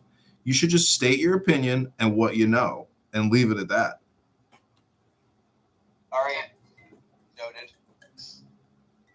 Yeah, basically, I think that humans, part of their nature, part of what they are, is their language. It's how they think, and they're raised up in whatever house. They start with their prime language. They can maybe be bilingual, but it's basically the way you think. And humans are still like animals. They get one, maybe a couple, but that's their operating system.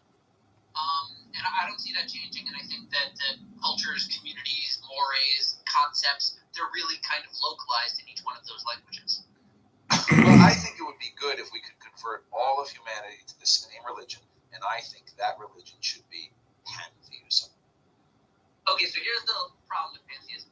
Pantheism is the theory that there are forces of the universe and that they're all identical to the universe and they are conscious sentient operators within that. It's baking a lot to the universe. It's saying the universe is all of the things. The problem with that is how does it what governs? What delineates when the forces of magnetism play nicely with the forces of gravity? Have you ever seen? Do you have Instagram? Oh, I'm not supposed to answer. I'm not supposed to ask questions. I follow an account on Instagram called Nature is Metal. No, No, I don't. And I think I don't care because I'm not asking questions. I'm telling you what I think. Oh, it's your question. I didn't. I redacted my question. So I think, regardless of whether or not you have Instagram, I like watching these videos on Nature is Metal, and it has videos of animals eating each other. And I think it's a nice reminder of how the world that God made works. Yes. We eat each other here. Yes, they eat each other. I mean, we don't eat. I've never eaten a person, but I did see a video of a bunch of lions eating the face of a hippopotamus that I thought was a very nice reminder. Yikes. Hippos are dangerous. They kill a lot.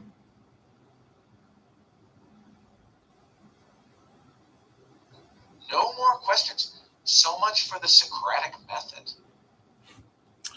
Yeah, your Socratic method is not a method. It's a stupid conversation.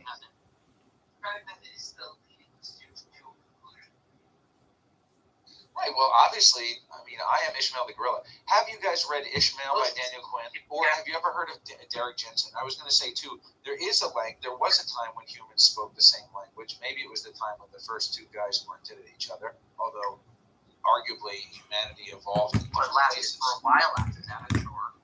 Possibly there were different types of humanities to evolve in different places. There was the Hobbit people, there was the Neanderthals, there was the people from Africa. They all had sex with each other, and that's why some people have a ugly face.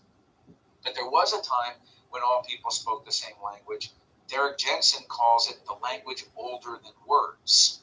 And the idea is that for the first few 100,000 years, well, it was kind of a language. It was the language. I mean, do you know much about like what was going on? Please, no questions, Ishmael the Gorilla. No questions, please. No questions.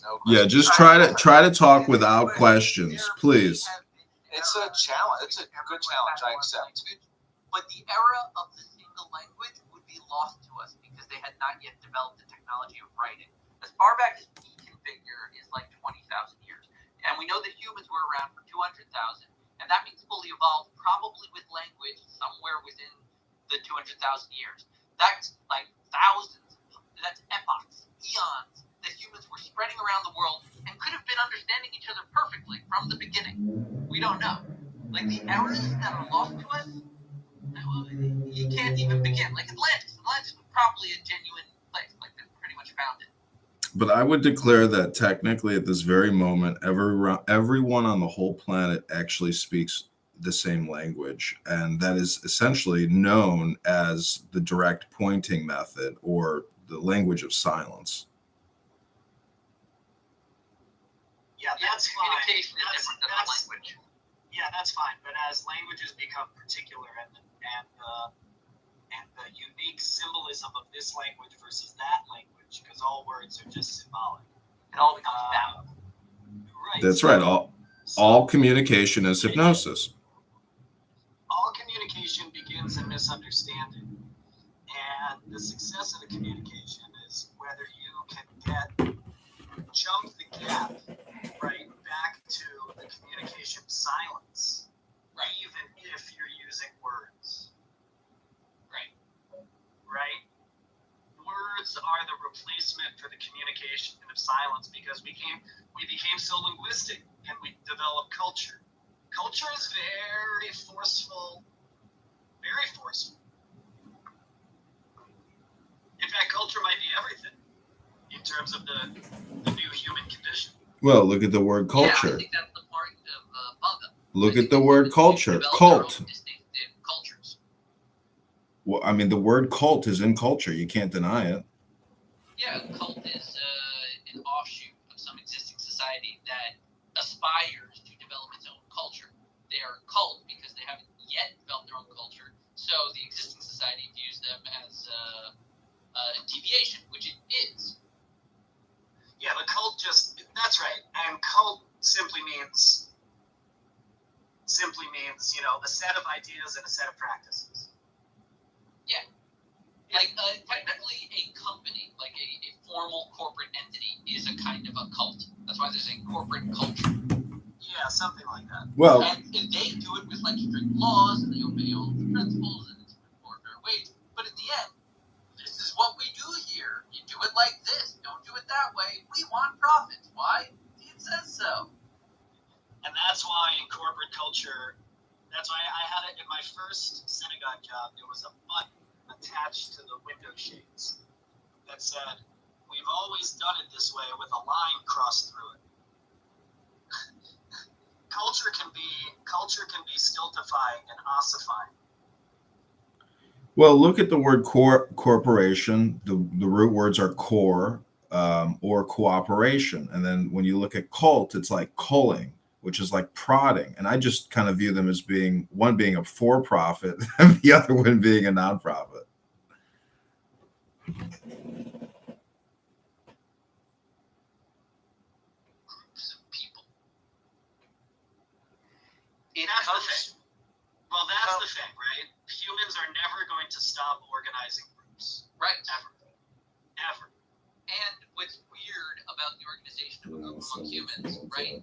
Getting back to communication, if all communication really starts in miscommunication, and like the groups of humans are always more capable and scary and amazing than the single humans, that means the power isn't in any of the people. It's physical. It's the abstract ideas. Whatever ideas those group of people are discussing, if Apple is just such a great idea they keep discussing back and forth, then that is the powerful group that will outlive us all. So in the end, the idea is more powerful than any of the people, because that's the thing all the people are attaching to. So the idea trumps the person. It's weird. But success is technically who can who can mass communicate not just the best ideas, but it could be the biggest lies repeated over and over again. So I'm just saying, in terms of communication theory, I've recently purchased a bunch of books on the topic. Hitler educated the world, the answer to your question is the guy with the first loudspeaker. Right. And you'll hear people on this app actually say, excuse me, I hate to use the loud mic, but I gotta do it. And then when people do use the loud mic, it does drown out all the other speakers.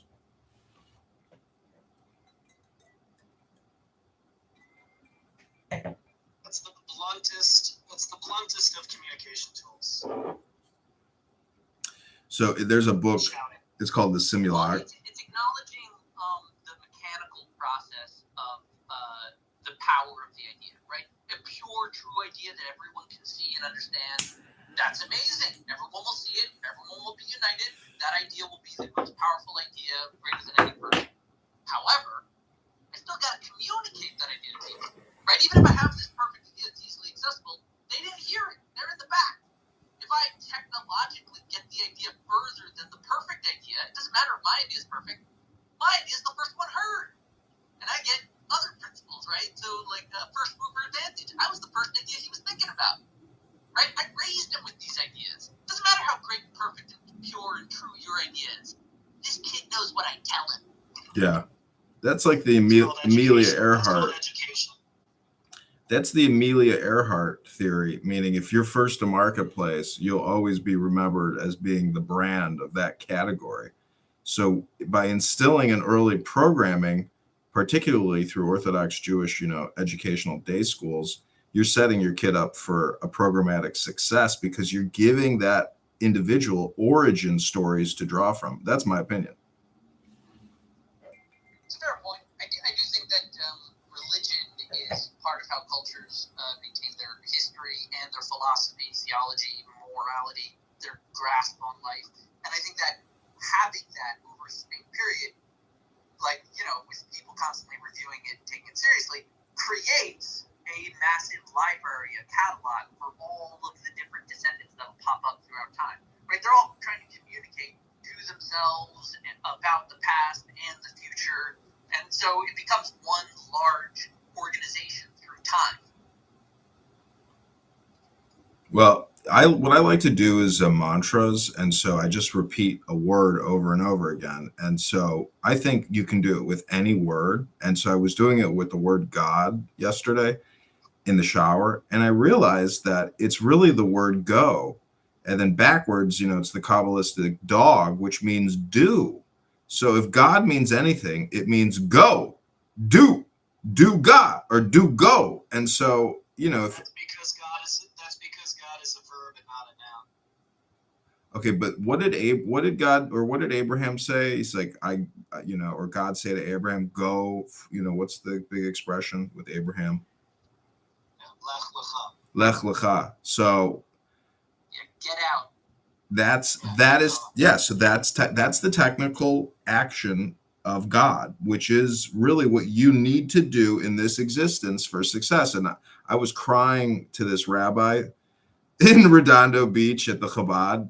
His name, I did a mikveh building class with him. Anyways, the point is, just the most amazing rabbi. His name is Zalman Gordon, and after all my crying and bullshit, he just looked at me stone faced, not emotional in the slightest. He just looked at me and said, "John, go home and be productive." That's because we are not human beings. We are human doings. The whole thing is doing. Got to do stuff, and that right. What wires together? What fires together wires together.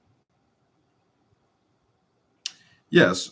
So I mean, for me, just the action, which is like karma, which people think it's opposite and equal reaction. It's not. It's go, do.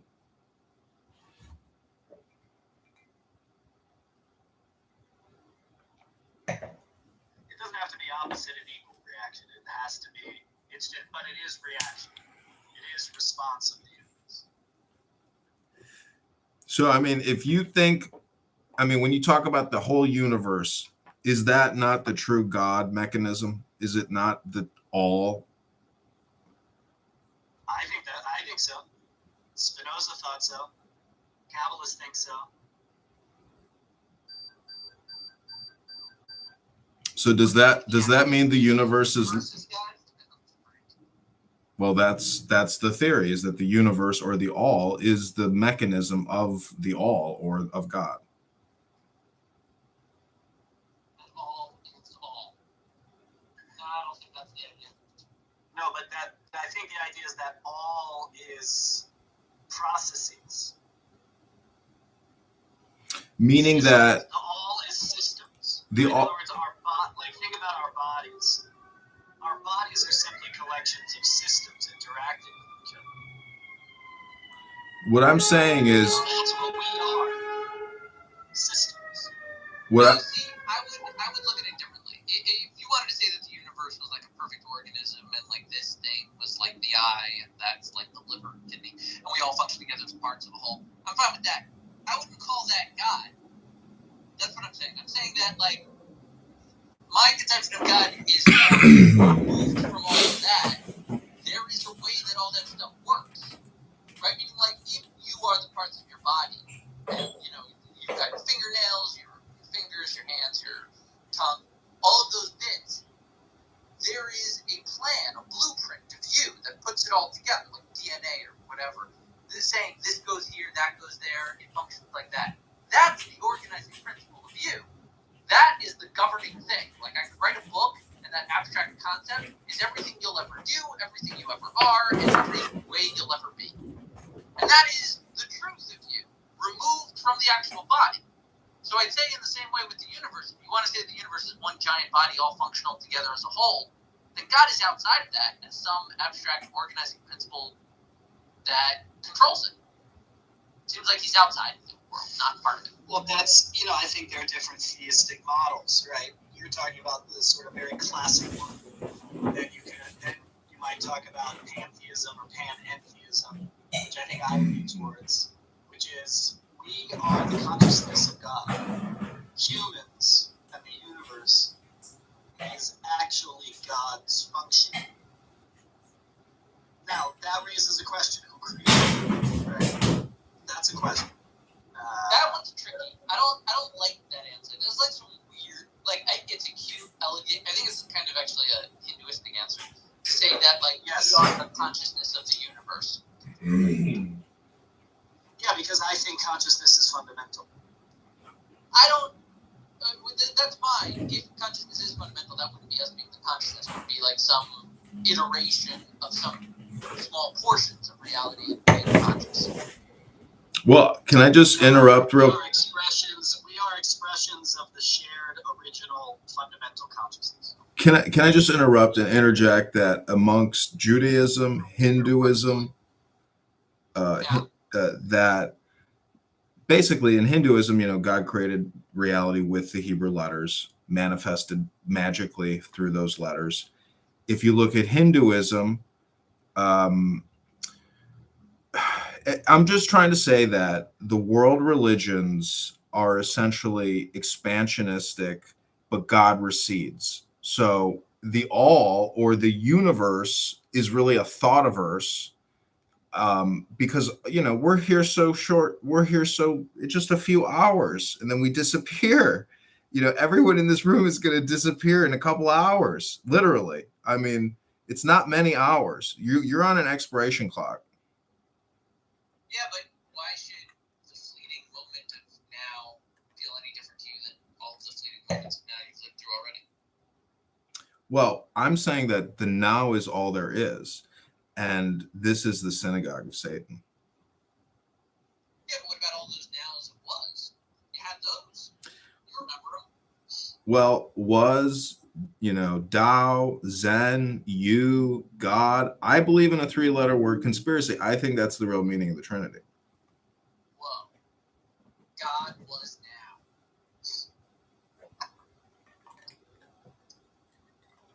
now.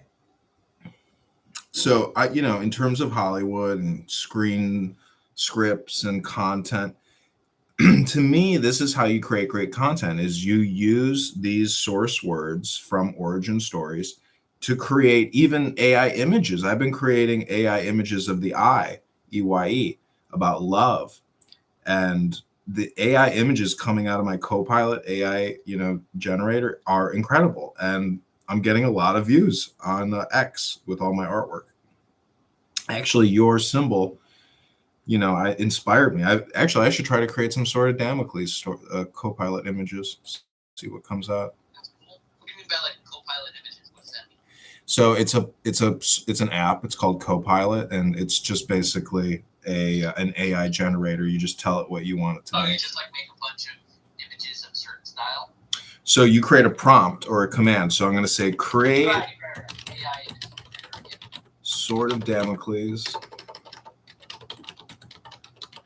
mixed with the all-seeing eye, and pepper it with love symbols.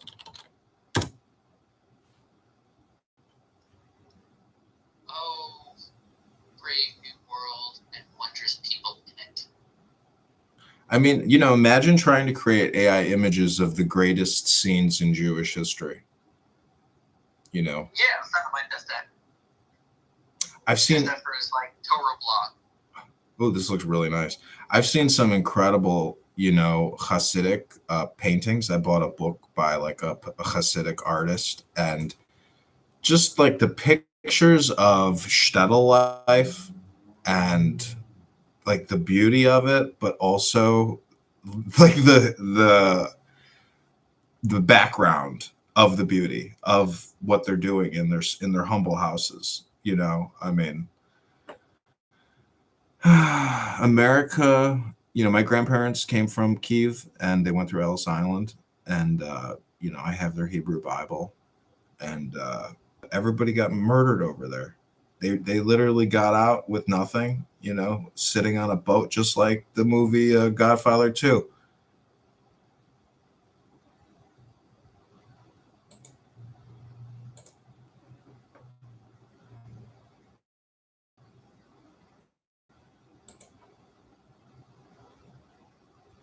Yeah, sorry, Damocles. I guess my point about all of this, all conversation is astrology and Kabbalah.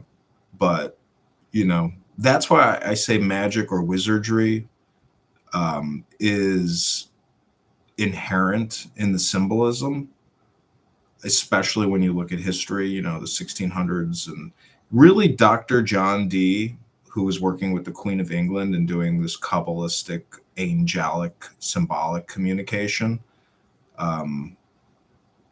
which is really, I would say, a database pre-software, meaning that they're taking these huge abstract concepts, tying in their destiny with the solar system, and using it as a form of like self-hypnosis or self-propaganda, in order to accomplish, life-saving measures, but also political expansionism, because, British and French, all that stuff. I'm just saying that the esoteric philosophies and alchemical wizard work of Dr. John Dee and a lot of other people who are into Kabbalah, whether it's Christian Kabbalah or Jewish Kabbalah, I'm just saying it's tied into world history. What is Christian Kabbalah? It is Christians who are Kabbalists. There's a lot of them out there. Interesting. It just sounds like, yo, Mike comes. Fuck you, Michael. I'm speaking. Suck it. Yeah, I'm like really interested to know what Christian Kabbalah is. I didn't create the term. I read about it. I read that there's, But if you read about it, then you could discuss it. I know, but I think what you're trying to imply is that I am doing cultural appropriation or something. No, you definitely are doing cultural appropriation. Yeah, that's why I bring it up early, because I know through your amazing Socratic method, you're going to try to corner me as some type of cryptic Christian Kabbalist. Not cornering anyone. I'm having a conversation. That's how conversations work. You speak, I speak. I ask questions, you answer them. I agree. So what does God spell backwards? Your mom. Does she bark? Does she bark like a dog? All right, everybody. There we go. Let's let the rabbi, please, young lady, a man is speaking. Young lady, a man is speaking. Please, rabbi, moderate. Adrian, you've been great. You've been great for a while. But I think we're done now. Actually, no. I actually got on stage and I wanted to hear more about his perspective on astrology and how it ties into his Christian version of Kabbalah. He's that's it. He's alluding to the fact that there is an actual Main Street cultish idea that you kind of look over everything else that Judaism teaches and how it actually segues to Kabbalah. And those that are like Madonna, I don't know, proselytize the idea of how spiritual it is and that anybody else can join, which pretty much is a cult because you have to pay to be in it, right? So it's this thing where a lot of Christians are like, well, I don't want to be kind of Jewish, but I like Jewish mystical teaching because I'm very That's not what the Kabbalah Center is, even though they're frauds and charlatans. Are you kidding me? No. Listen, Michael. Okay. Just take a breath. The Kabbalah Center is attempting to be popular Judaism, mystical Judaism for the masses, right? It's not this specific thing that Adrian's talking about, Christian Kabbalah. Christian Kabbalah is a fairly developed esoteric tradition, relying on some of the on many Kabbalistic themes and running Christianity through that lens. There's also other Christian mysticisms that don't rely on Kabbalah. One of the things we see, though, about mystical systems across cultures and across geography is that there's a remarkable similarity between all of them. So the question of propriety over certain kinds of systems, especially given the information age in which we live, is an important question. Who is appropriating? How are they appropriating? Is it native to their culture? Is it not native to their culture? I think it's a bit more complicated than simply, some kind of theft. Though I would call it some kind of theft, but I don't think it's that simple. Right. Well, I think what I interpreted what Edwin was saying is that it absolutely appeals to those longing for a spiritual connection that happens to be of a another background such as Christianity, right? And I mean, I see it in my town, where the Kabbalah Center was, where they very much not kind of prayed, but kind of took the opportunity of everybody, and it happened to be a lot of Christians. As a matter of fact, a lot of people that I've noticed from my own anecdotes were a lot of those who were married to Jewish men, but wanted to have a Jewish connection, but didn't want to convert, so they became Kabbalistic. So, like, you'd have, like, a Colombian wife or an Asian wife, and all of a sudden they're a Kabbalist of some sort. Yeah, I think one of the mistakes of the Kabbalah Center types is to remove the Kabbalistic system from its container, which is sort of normative Judaism. You can't really understand it except in, like, a full Jewish life. The strategy of trying to universalize those, I think I get the move, right? I get the strategy. And I don't really begrudge the strategy. People are seeking for a lot of meaning in their lives. Consistency these days on our phones, partially. So, like, I get it. There is a developed, I wouldn't call it Kabbalistic. I would just call it mystical, and they're just stealing the word, right?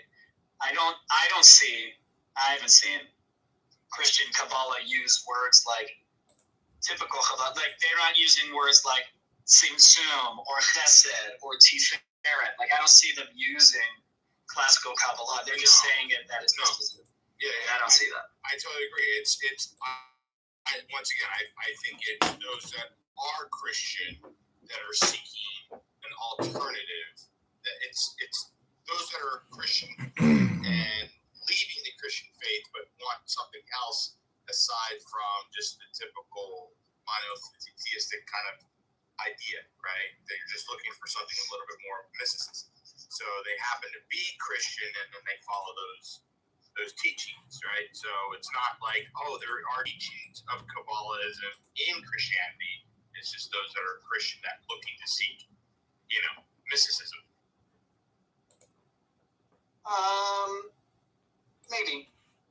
I mean, I don't think Kabbalah is as new as we think it is, right? We might say that some people might say, the Kabbalah system only exists like once Luria, things like that. But that's not really true. We have Kabbalists much earlier than that in the Middle Ages in Spain and places like that, and even earlier than that.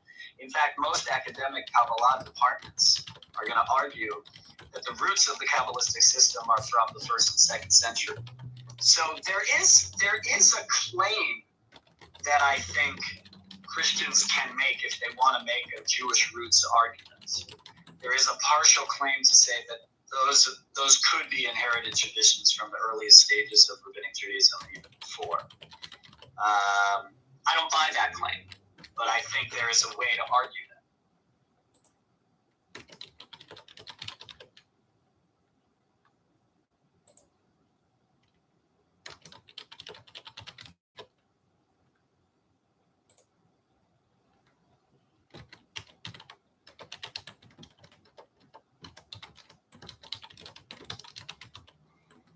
Yeah.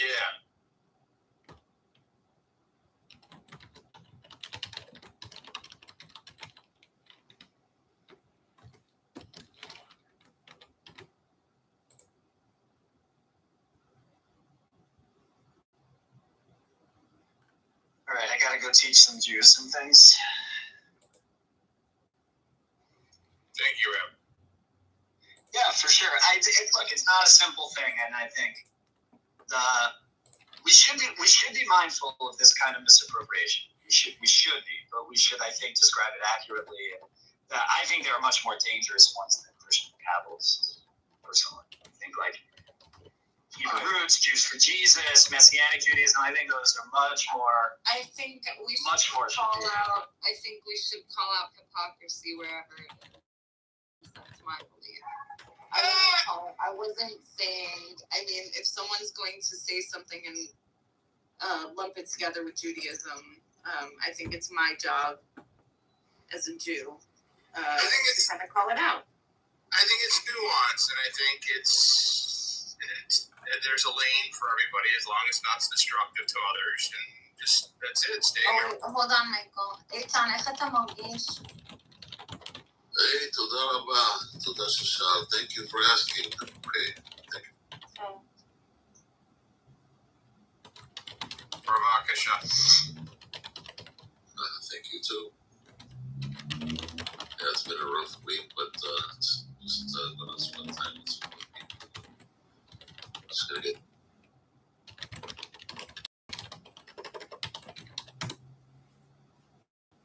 Lots of family people to get you through these things. You know, I heard coming to Florida to visit is like a cure for everybody, apparently. Here for what? I don't know. That's what everybody says. Just vacation to Florida cures everything. I mean, vacation on any beach, I think, is restorative. But I just like beach. Yeah, I'm in Israel. It's like Florida plus, I think. Money left. Well, it's cool seeing you moderating. You open up the room, Caleb? No, Rhodey, it got to be like a bit Midrash in here with McZed, and Rhodey doesn't like that. So, or Rhodey didn't want to talk about that stuff. He appointed me, and I appointed McZed. Wow, yeah. Rhodey likes the politics, sure. Yeah. You know, I just want to be in love. You really want to be in love? Fuck What's yeah. stopping you? Be in love. Yeah. So go on and I have a single sister, Michael. Oh my. She might be too old for you. So Twitter is degenerated. Does anybody have a Twitter? Might be nebbish. What does that word mean? What's nebbish? We're Googling it. Oh, nebbish. Nebbish is a nerd. It's like a nerd. Big Woody Allen. That means anything to anyone here. Oh, Woody Allen. Nothing about nebbishes. Isn't Nemish like well, like things don't work out for him, like a loser? Yeah, I've heard you use them that way too. I mean, like, oh, hey, Like, yeah, coming in, like, talking about how, the world is, like, gonna end. Yeah, like a Debbie Downer. Debbie Downer is Nemish. Twitter. That's not a nerd. That's like a pessimist. Yeah, a Nemish is like a pessimist because he's always like saying, "Woe is me." Yeah, you guys saw Twitter though. Tucker Carlson had on a Nazi apologist. I'm gonna explain it. Guys for Nazism. Oh boy, here we go. For Hitler's Nazism, but Tucker Carlson didn't have many views on this, but Elon Musk, probably not even thinking, quoted the tweet and was like, "This is a very interesting insight. This guy's literally straight up a Nazi." And then this podcast went from like, I don't know, 1 million views to 20 million views, and now everybody's talking about it. Elon clearly knows he fucked up because he deleted his tweet, but he hasn't said anything about it. Did you say Elon Musk praised the neo-Nazi? He thought the interview was interesting in his tweet. But the interview... Yeah, Elon lives in like 30-second iterations. He's floating throughout the day, tweeting, I just live in 10-second interventions now. And then I refresh every 10 seconds. topics and then just saying, "Oh, this looks cool," and then retweeting out. That's all he's doing. Yeah, I do not think Elon Musk is anti-Semitic. I just don't think. I actually 100% believe he is not. He just made He doesn't give a shit. He just wants freedom of speech. And he wants to run his company. He's evaluated for a very No, but you definitely want to endorse Nazis. It's definitely an accident that he endorsed this Nazi. Of course, and he's already proven his worth as a PR campaign that he is for Israel and those that are Jewish, and he's done this numerous times. And stop. His family is from East Germany.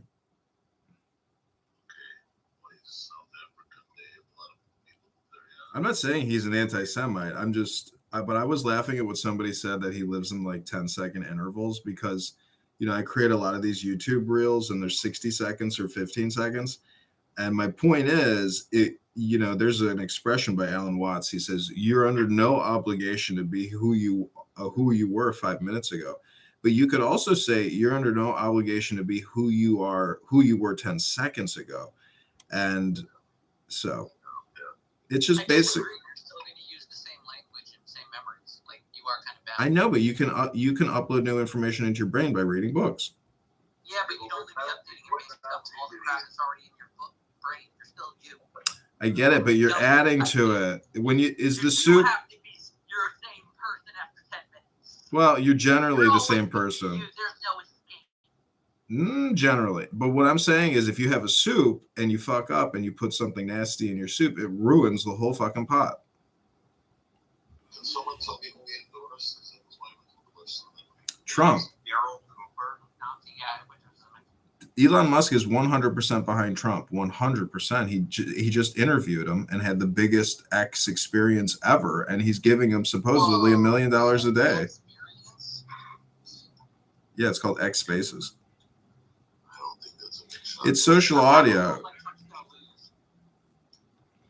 Listen, I am Adrian Dittman, aka Elon Musk, and every night of the week, Elon Musk goes live on X. It's called The Conversation. His name is Adrian Dittman. And I have been parodying him, and he knows it's me. He knows my face. He's blocked me. He says, bro, stop doxing me. You're not allowed to film my fucking rooms. They're not on replays for a fucking reason. Who is this? Elon Musk. He's Adrian Dittman on X. That's his nom de plume. Oh, really? That's funny.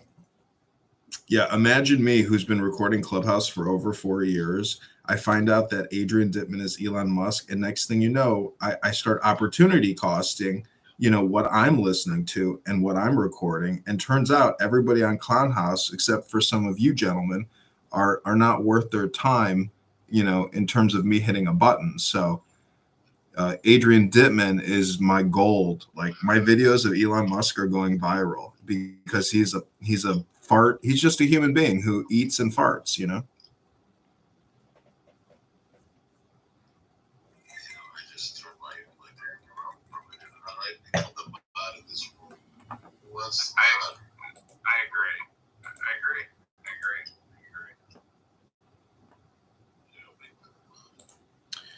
So what do you think? How do you view the green bean in terms of fascism? Because I feel like if you get a green bean, you generally, even though you may represent yourself as a Democrat, you're actually more of a conservative fascist than you know. Yeah, the more liberal you are, the more of a fascist you be, and then the more conservative you are. No, wait, no, I don't know the reverse. Nope, the reverse. Sorry, but more liberal you are, the more of a communist you become, and then more conservative you are, the more fascist you become. Bottom line, it's not easy being green. I just have to figure out, okay, I'm going to make one mod here. Adrian, you want to be a leader? I'm going to make you a mod. Yeah, mod. That's what I say is mod everyone, because if you can't have it. That was a mistake. Fascist! Adrian, we're back up. Look back in, speak. Mistake, everybody. Wait, what happened? Where'd everybody go?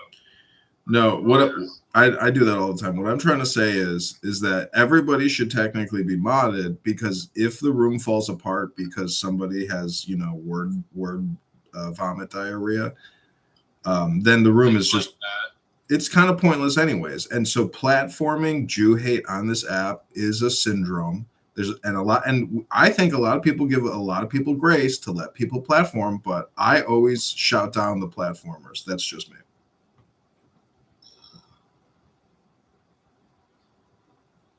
I think everybody on here is just stupid.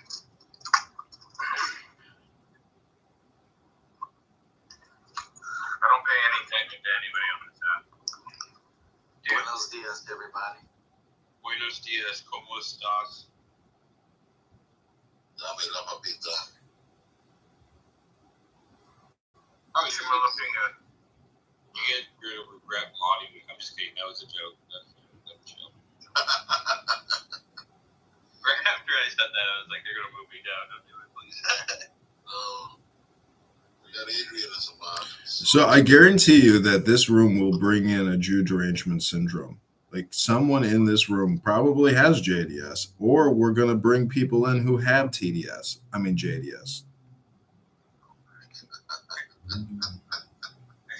I wanted to address something that you brought up, man, and I'll be honest with you. Being on this app for like the last 3 years now, for me, I've witnessed, even in some of my brothers, I've witnessed a lot of anti-Semitism. I don't agree with it. I speak out against it. My brothers actually don't like the fact that as a Muslim, I sit amongst Jews, whatever. But I come with a level of peace, man. I try to bridge the gap, man. And unfortunately, I get a lot of pushback myself. You're not. We don't think you are. Period. No, I know. But I've witnessed it, man. And again, me speaking out against it, some of the brothers try to justify it, man, and they're wrong. However, even amongst my brothers in Judaism, I've witnessed a level of anti-blackness as well. And I brought it up. Yeah, but now you're doing race politics, sir. You're doing identity politics. No. I mean, I just think that, as a person that has a moderate type of thinking, a progressive type of thinking, I think that as a community, we're both marginalized. I think that there should be a level of respect. And I know I'm not casting a net on everybody, but what I'm saying is that what I hear. So it's unfortunate. Oh, I'm sorry, go ahead.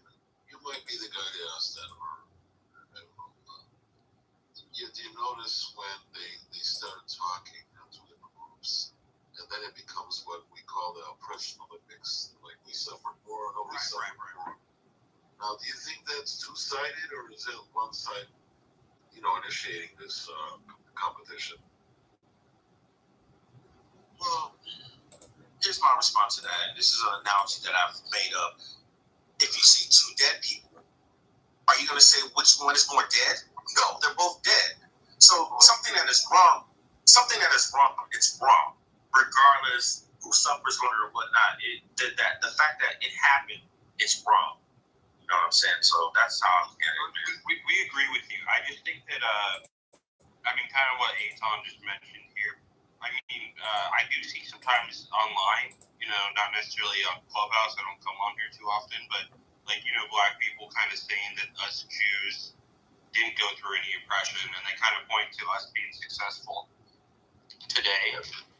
The oppression Olympics, is stupid. There's no point in doing it. I agree with you, Fleming, that if we're all, subjugated, we should stand together, and build each other up.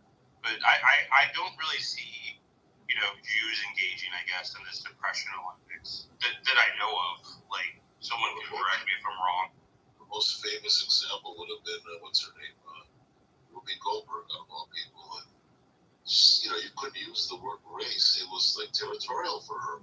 No, that's not about race. Well, no, it wasn't about race. Why is that the most important thing for her to talk about on the subject? Which may be obvious. So I believe it's because all communication is hypnosis, and as soon as you start talking about black or white, you enter into racial identity politics, which can be trumped by essentially communication with regards to God. So in America, we were founded really on religious principles and enlightenment, and not on racial identity politics. So when you come on this app and you start saying, things about the black man, it becomes a hypnosis history lesson, which deals no new information or knowledge to bring more peace, which is what you stated early on, that you have peace in your life. So I'm just saying that Most of the philosophy or religion information should bring peace in your life and not war. Stop Kamala Harris these things. You just word saladed that. I word salad it, and Kamala Harris is a communist, subversive, and she's an agent of the deep state. She's a dangerous woman. I think the issue really is based on like what Eitan was saying, is that race is something different for different people, right? For Black Americans, the entire identity of Black Americans is really founded in the race politics, which Adrian here disregards or doesn't think is real, because that's the inception of Black people in the United States. And for collectively, generally, we have been trained to see people with similar or same skin colors as being the same race, where Hitler in Nazi Germany didn't have the same sort of understanding of race and race politics as people in the United States who were under the subjugation of white supremacy or white racism had to deal with.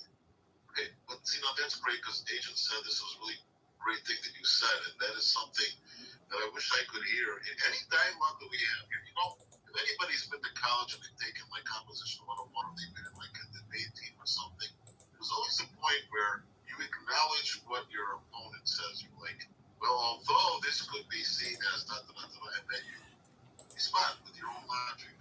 But that doesn't seem to be happening in Clubhouse at all. There's absolutely no acknowledgement that the Holocaust could have been a racist thing, or it was terrible that it happened. However, there's another suffering that's going on. It's never ever. It's always 100% wiping out this visit. And I can't understand this for everybody.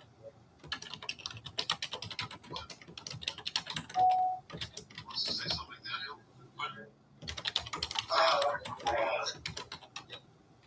I'd like to go ahead. I don't see that he does.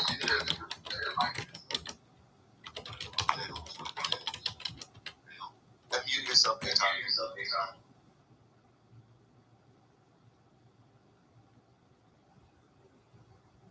Yeah, you're trying to go. Can I go on this behalf? Go ahead. Really quick. Unfortunately, Clubhouse provides a platform for individuals who want to speak out that don't have the balls to say it to your face in person. So you deal with racism, and again, I don't mean to steal this away and mention anti-blackness. What I'm saying is that I was addressing what Adrian was saying as far as the level of anti-Semitism that he has experienced and you guys have experienced. What I'm saying is, from another perspective, is that I've experienced a level of anti-blackness, a level of racism that exists on this app. It does. A lot of the people that say things on this app, you're talking about Nazis, you're talking about people that are anti-Semitic. Yes, they exist. I've heard it for myself, and when I get a chance, I speak out against it. I say you're wrong. You know what I'm saying? What you guys are dealing with right now is the so-called Black Hebrew Israelites. I've got into with those dudes, man, back and forth. And of course, they're anti-Muslim as well. They make comments about, the Arabs and this and that, and the slave trade. We can go back and forth with that. But I get into those dudes all the time. They even come into the Sunni rooms, and we have to pack them out, man. And I know the slurs that they refer to Ashkenazis. I'm not going to repeat that here, but yeah, man, this provides a platform for idiots like that, idiots in those communities, man. So I'm sorry you guys have to deal with that, man. But Clubhouse is a hodgepodge of bullshit. I've come to the conclusion of that, man. Not this room particularly, but just it's more idiots on here than not, man. That's an interesting point. But I think when we're talking about oppression and suffering, we're talking about conceptual ideas, obviously. And it's not a physical thing where I take it now and you don't have it by habit. And that's what I've seen. I'm trying to be delicate here. I've seen this perception prevail in the predominantly African American discussion here. When it's Jews and African Americans talking, it's the African American that will say, wait, the Holocaust wasn't nothing compared to the slave trade, or this wasn't nothing compared to the nothing is a pretty bad word to use, by the way. But again, I don't know. I think that has to be addressed, that it's not a competition. And that we can brother. You can't. It goes back to my analogy, brother. You see two dead people. You can't say who's more dead. I mean, they're both dead. You know, that's how I see it. Yeah. Dude, well, I agree with you, but dude, I just had the you guys can hear me. There's construction happening, right? Yeah.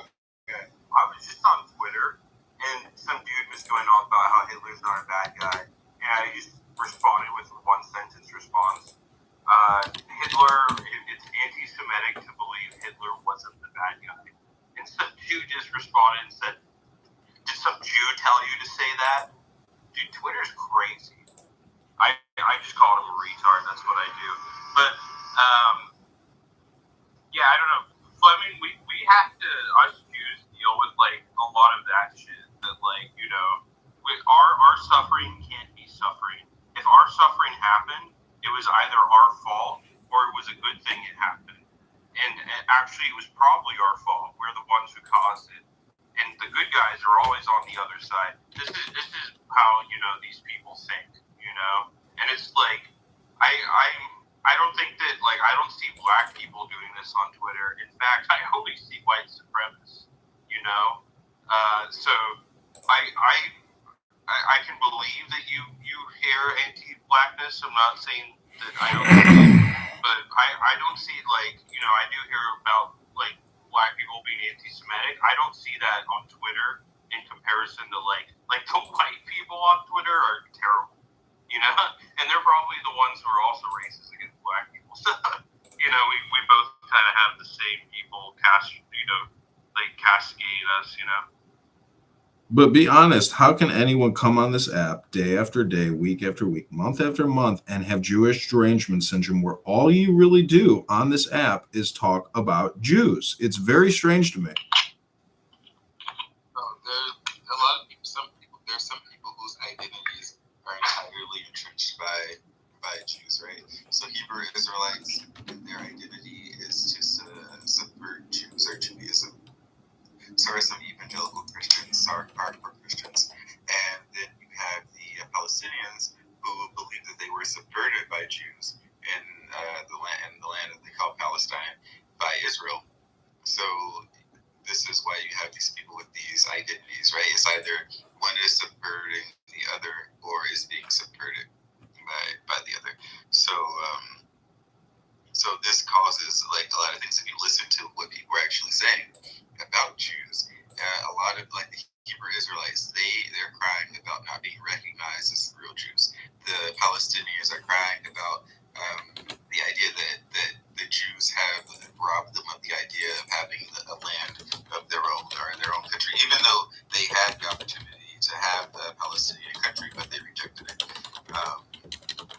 Christians, their whole thing is about Jesus, Jews rejecting it. They're Jews who created the religion that they sort of value, rejecting the idea of Jesus, which is their sort of eschatology and the religion that they sort of adopted for themselves. Because Jews don't believe in it, therefore, like, the whole world's going to fall apart and they're going to melt. I don't know. But there really is a lot of it, in my opinion, or observation, I should say. But that was what was different about the Holocaust. I'm going to find the most what the Jewish spiritual library was in all the oppressions that you mentioned. There were conditions. If you accepted Jesus, you were excused or you were forgiven. If you left the land, you may have been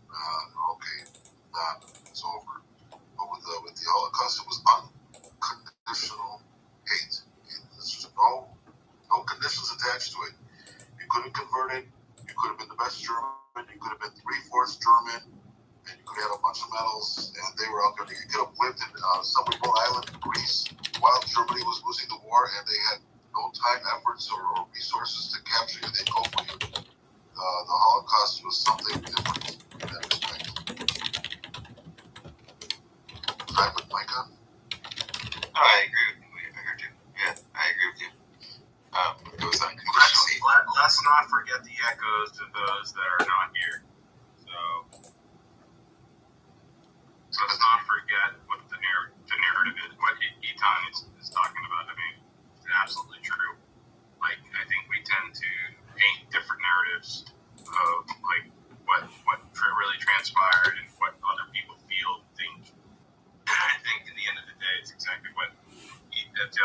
Well, this is the responsibility of being a historian. If you make it to 40 years old and you have some means, you got to get yourself some books. Adrian, please get a different mic. It's horrible.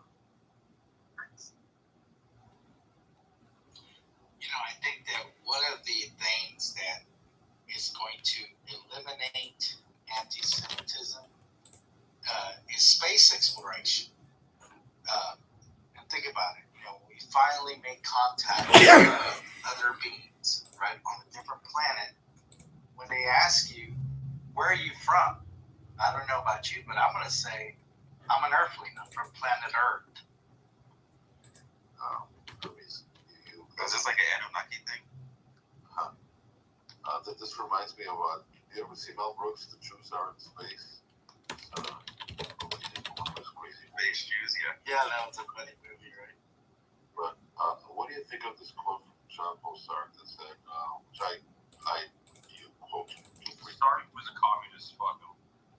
Okay, but he, even a broken clock is right twice a day. He said, if the Jew did not exist, the anti-Semite would have created him.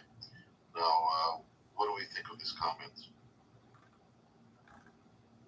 I agree. I think that this is also, generally speaking, that communities of people, even within isolated communities, create enemies amongst themselves, right? Everybody needs a type of enemy of itself.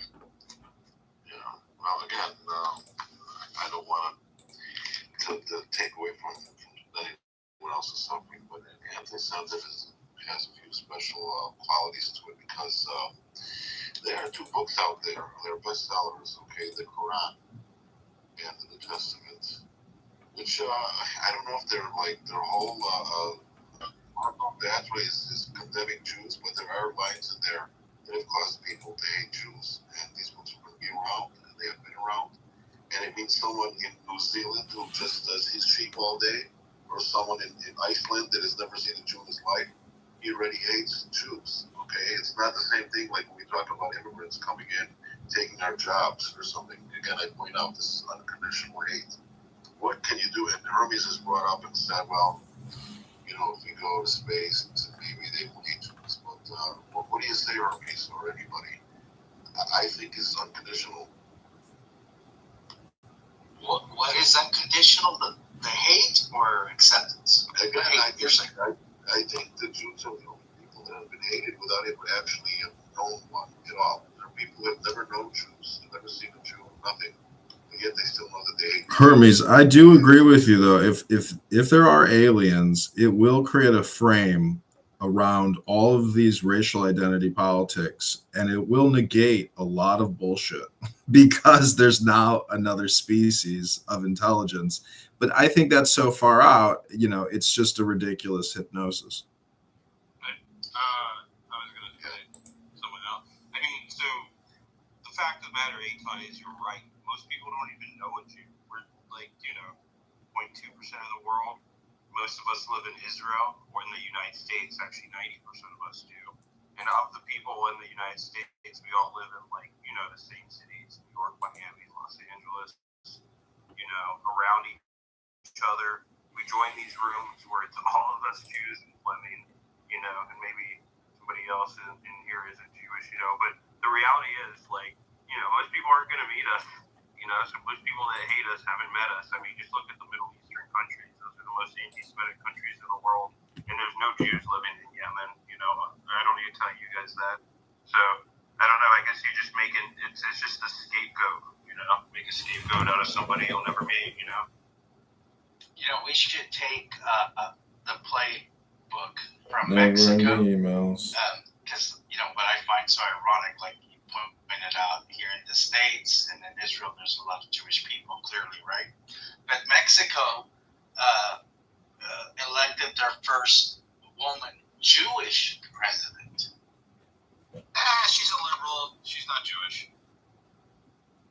Never ending emails. That's the dumbest thing I ever. Yeah, she's Jewish, bro. The church vindicated Jews of any So responsibility for Christ's death back in 1962. And if Caleb was here, he help me pronounce this deck. Anybody know? I think because Ed knows. What's it called? Notre Tate, Our Times or something. Thank you. Understood. I will get back to you by end of the day. I'll just over this. How many times have I been in high school called all kinds of names? Okay, then they don't know that we've been vindicated. So again, where is going to be a solution? So if someone in this room said that, and I wish they would be right, that anti-Semitism one day will be a thing of the past, but I don't see how that's going to happen. I don't see how it's happening. I don't even know why people use anti-Semitism anymore. You might as well just start saying Jew hate. Well, yeah. Either way, it's just bad. Right? I mean, it's literally Jew hate is the definition of anti-Semitism. I get it. I've heard the historical, information about that, but you're always gonna have somebody on the other side bring up that stupid point. So just get it out in the open and say what it is. They're fucking stupid if they bring it up. Well, there you and how many times how many hours are you gonna waste? I'm just saying. I mean, if they want to embarrass themselves, they can embarrass themselves. It's those people that won't be swayed by, those people who bring up, I can't be anti-Semitic because I'm a Semite, not knowing what the definition of Semite is, are just retards, and they can just show they're retards, and we can't even debate them on normal things anyway. So if they want to just go for it. Brian, can you give us that correct definition, please? Semitic is used in reference to Aramaic, Hebrew, Arabic, those types of languages. It has nothing to do with the properties of people. Anti-Semitism was specifically defined by a German to regard how Jews were treated in Germany in the 1800s. It was a new word then. It's only meant to be around Jews. Nobody in the history of forever has ever referred to a people as a Semitic people. That's never been a thing. It's only used with languages. Yeah. Does that help? And that was the charge. There was a linguist arguing that German was superior to Semitic languages, and he was saying that's all because you're just an anti-Semite. They also accused Jews of making what's the word I'm looking for? Sort of diluting the German language with their Yiddish and adding orientalizing. That's the word. The German language. Portion of the true German tongue. What about the term Judeophobia? Is that match anti-Semitism, or is that off? I don't know. Anyone's really afraid of it. It's actually very curious why Ashkenazi Jews sort of maintain Yiddish as a language, surrounding the issues of the amount of anti-Semitism and Orientalization, or accusations of Orientalization by white supremacists in Eastern Europe. You know what's funny? Roddy yesterday was talking about the Hebrew language, and he was saying that he would prefer if there were no vowels. None of those little nucleotides. He doesn't want the dots. He's like, well, how would I do that? And then he said, I know, I'll throw in a couple of extra letters to illustrate stuff. So extra yuds, extra vavs, extra aleph. And then I just said, okay, so you want to reinvent Yiddish. You destroy the whole beauty of Semitic triconsonantal system when you do that. I think Yiddish is going to come back because certain minds that have been acquainted with certain styles of language are going to want it, whereas other people are going to be fine with reading the implications of the Nakuda or whatever. I think to answer Angel's question about why is it they maintain Yiddish after it's been, what was your question exactly? That it's been after all the anti-Semitism that came around in accusations of Orientalism in German or by Germans and I guess Eastern Europeans of Jews who were basically incorporating Yiddish into everyday speech. Well, I mean, first of all, we have a saying in Hebrew goes for the love of Mordechai or the hate of Haman. We want to love Mordechai more than we hate Haman. I think the Jews want to hang on to Yiddish, which are the ones who are loving Shalom Aleichem and all these other wonderful authors, Sal Bello or whoever else wrote in Yiddish. interesting question. Yeah, it's not surprising that people kept the language they were familiar with and all their friends spoke. What's weird is that a whole generation of Jews voluntarily decided to start speaking in a language they were not that familiar with and revive Hebrew. That's the weird bit. Whoa. Wait, but not necessarily. So I think there's two things to unpack there. Number one, I don't think it's a weird thing, of course, to speak in what the Torah is written. But number two, Yiddish is still necessary for sects of, ultra-Orthodox Jews that don't speak Hebrew because they think it's blasphemous, too. I feel like that's also... Listen, if you don't like klezmer, you're just not an intelligent person. I mean, klezmer should solidify your Jewish derangement syndrome once and for all. I want to address makes sense. Interesting things. I emotionally react to that one. Being the cultural Zionist that I am, makes that. What are we saying? Why would they want to use Hebrew? Is that what you said? No, I'm not saying why would they want to use Hebrew.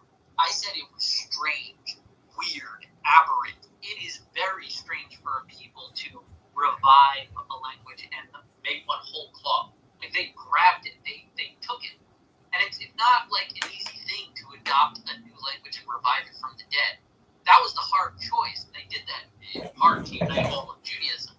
It was a huge move. But I'm just saying, we shouldn't be surprised if people still speak Yiddish. People have been speaking Yiddish since the Romans were still in charge. That's an old language. There's a lot of writings in Yiddish. Yiddish, to my knowledge, came about 1,000 years ago. I don't know if the Romans, I don't know what you're getting at. Maybe the Holy Roman Empire. No, what I mean is the Jews were living in the Germanic regions amongst the Germans since the Roman era. Yeah. When it developed as a fully distinct language with its own writing, I don't know. Like, I don't know when the Germans really started writing. If anybody reads like this historical fiction guy, what's his name? Leon Uris or any of those books, they'll completely understand why Yiddish was shunned. And there was even actors in Israel who got tickets, like fines, but they wanted to rid themselves. I'm not going to say anything that he doesn't really know. Yeah, they didn't want the state to be Yiddish. They didn't want an exile, kind of image. This defeated Woody Allen, the neurotic Jewish kind of. That's not what Yiddish is, and that's weird. You know that, I know that. Okay. But with Ben Gurion and Ben Yehuda, they wanted to go back, because King David and King Solomon and all these great warriors of the Bible are glorious times. Our contribution to the world is like this book called the Bible. Yeah. They didn't speak Yiddish, they wrote Hebrew. And when Herzl wrote the book Alt Neuland, you know your Yiddish as well as I do, you know your German. Alt meaning old, Neu meaning new. And that's exactly what you did when you revived Hebrew. You took something old and you made it something new. Which is like my name, is an Alt Neuland kind of an idea because it's taken from one of the oldest texts in the world, the Torah, right?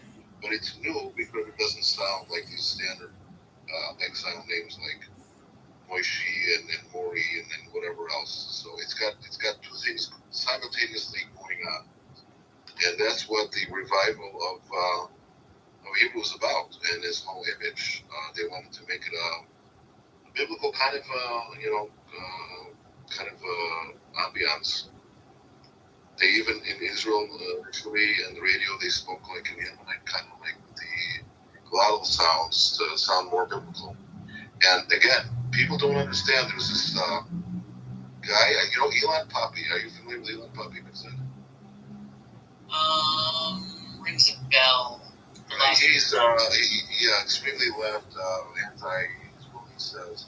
The Zionists are like hypocrites because they don't believe in God, but yet they believe that God wrong. The ones who don't believe in God do not believe that God promised the land. But yet, we would say that entire video. Hi, I'm Layton Mendelson. I'm the and Eagle Alone and all these like archaeologists were very biblical. And we don't see the contradiction in that. Zionists do not. You understand what I'm saying, right? There is no contradiction. Yeah, I don't think there's a contradiction in being Zionistic and not believing in God. No, not being Zionistic. Zionistic being completely infatuated and enthused about the Bible. Yeah, I mean, if you're Jewish, you're going to be enthused about the Bible. So just And the national document, and you're going to see your history there, your language there, you're going to see your glory there, you're going to see all their yeah, if you love America and you want the Constitution.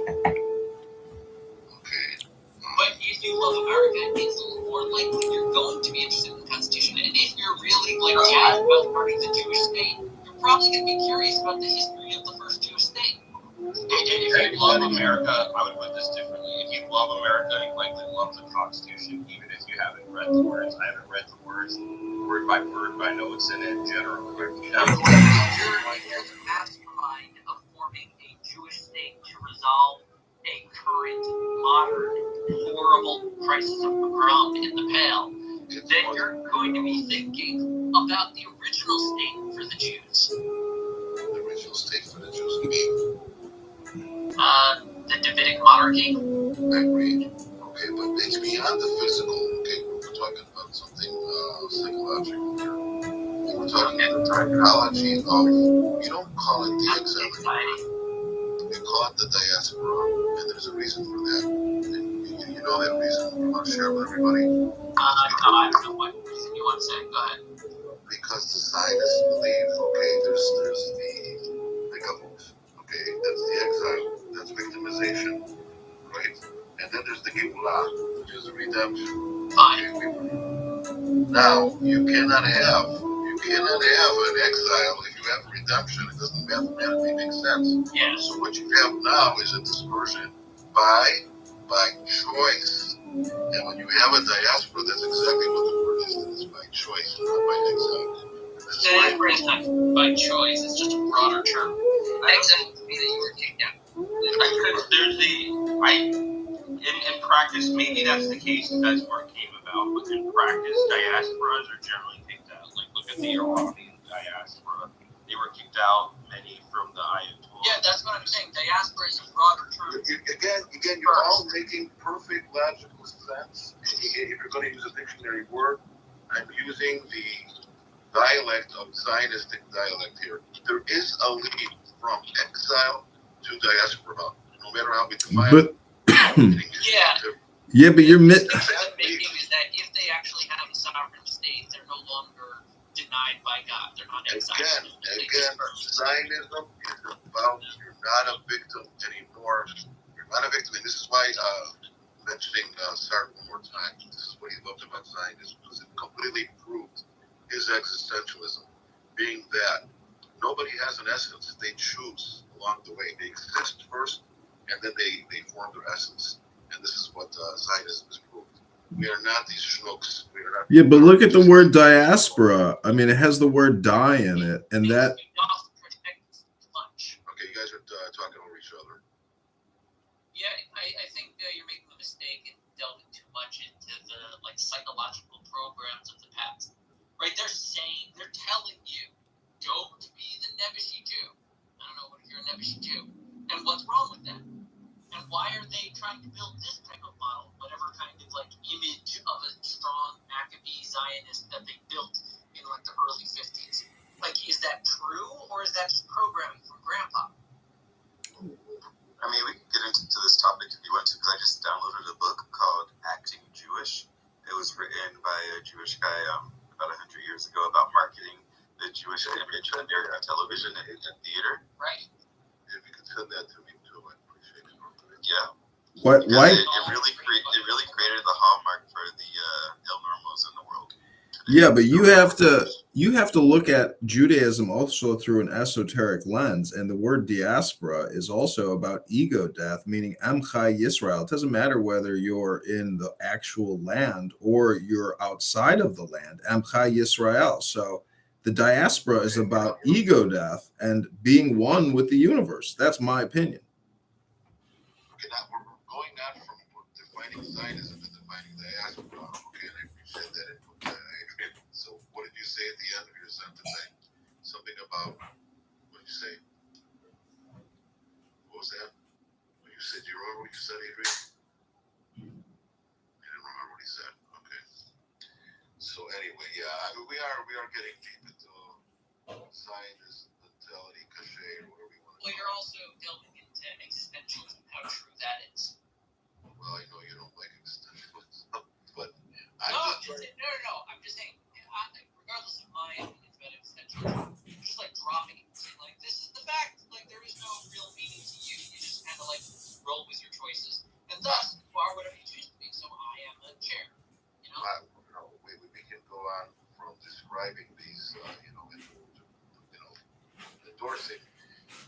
just pointing out what people do not understand about Zionism, all the psychology that's around it. And once again, I'm going to use the Holocaust Day as everybody in the world commemorates the Holocaust on the 27th of January. This is the day that Auschwitz was liberated, and it's called the Holocaust Memorial Day.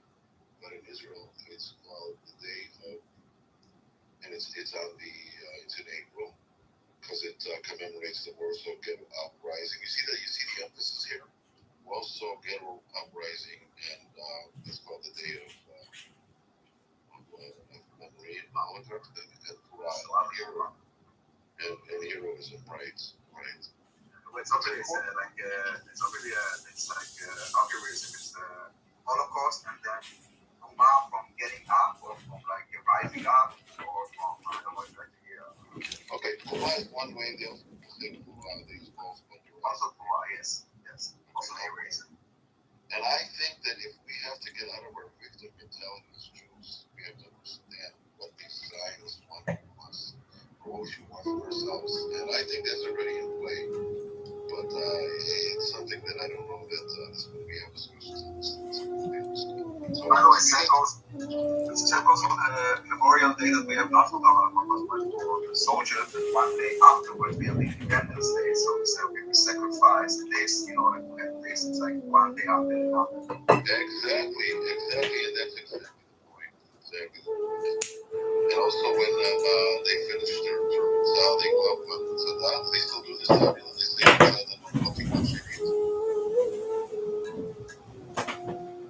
I don't know if they still go there, but yeah, they will stay. Not so often, but not so common. So anyone who earlier in this conversation said about why we wanted to speak Hebrew and why we would continue speaking Yiddish, this was my very lengthy answer to that. I mean, you do understand why Black Hebrew Israelites love what they do, though, correct? What do they have to do with anything to this? Why? Because they are parroting or mirroring, the truth, and they are just creating content. Basically, they are commercializing or culturally appropriating for, essentially financial and power, political means. I don't know their motives. Yeah, we've got to get rid of the Black Hebrew Israelites.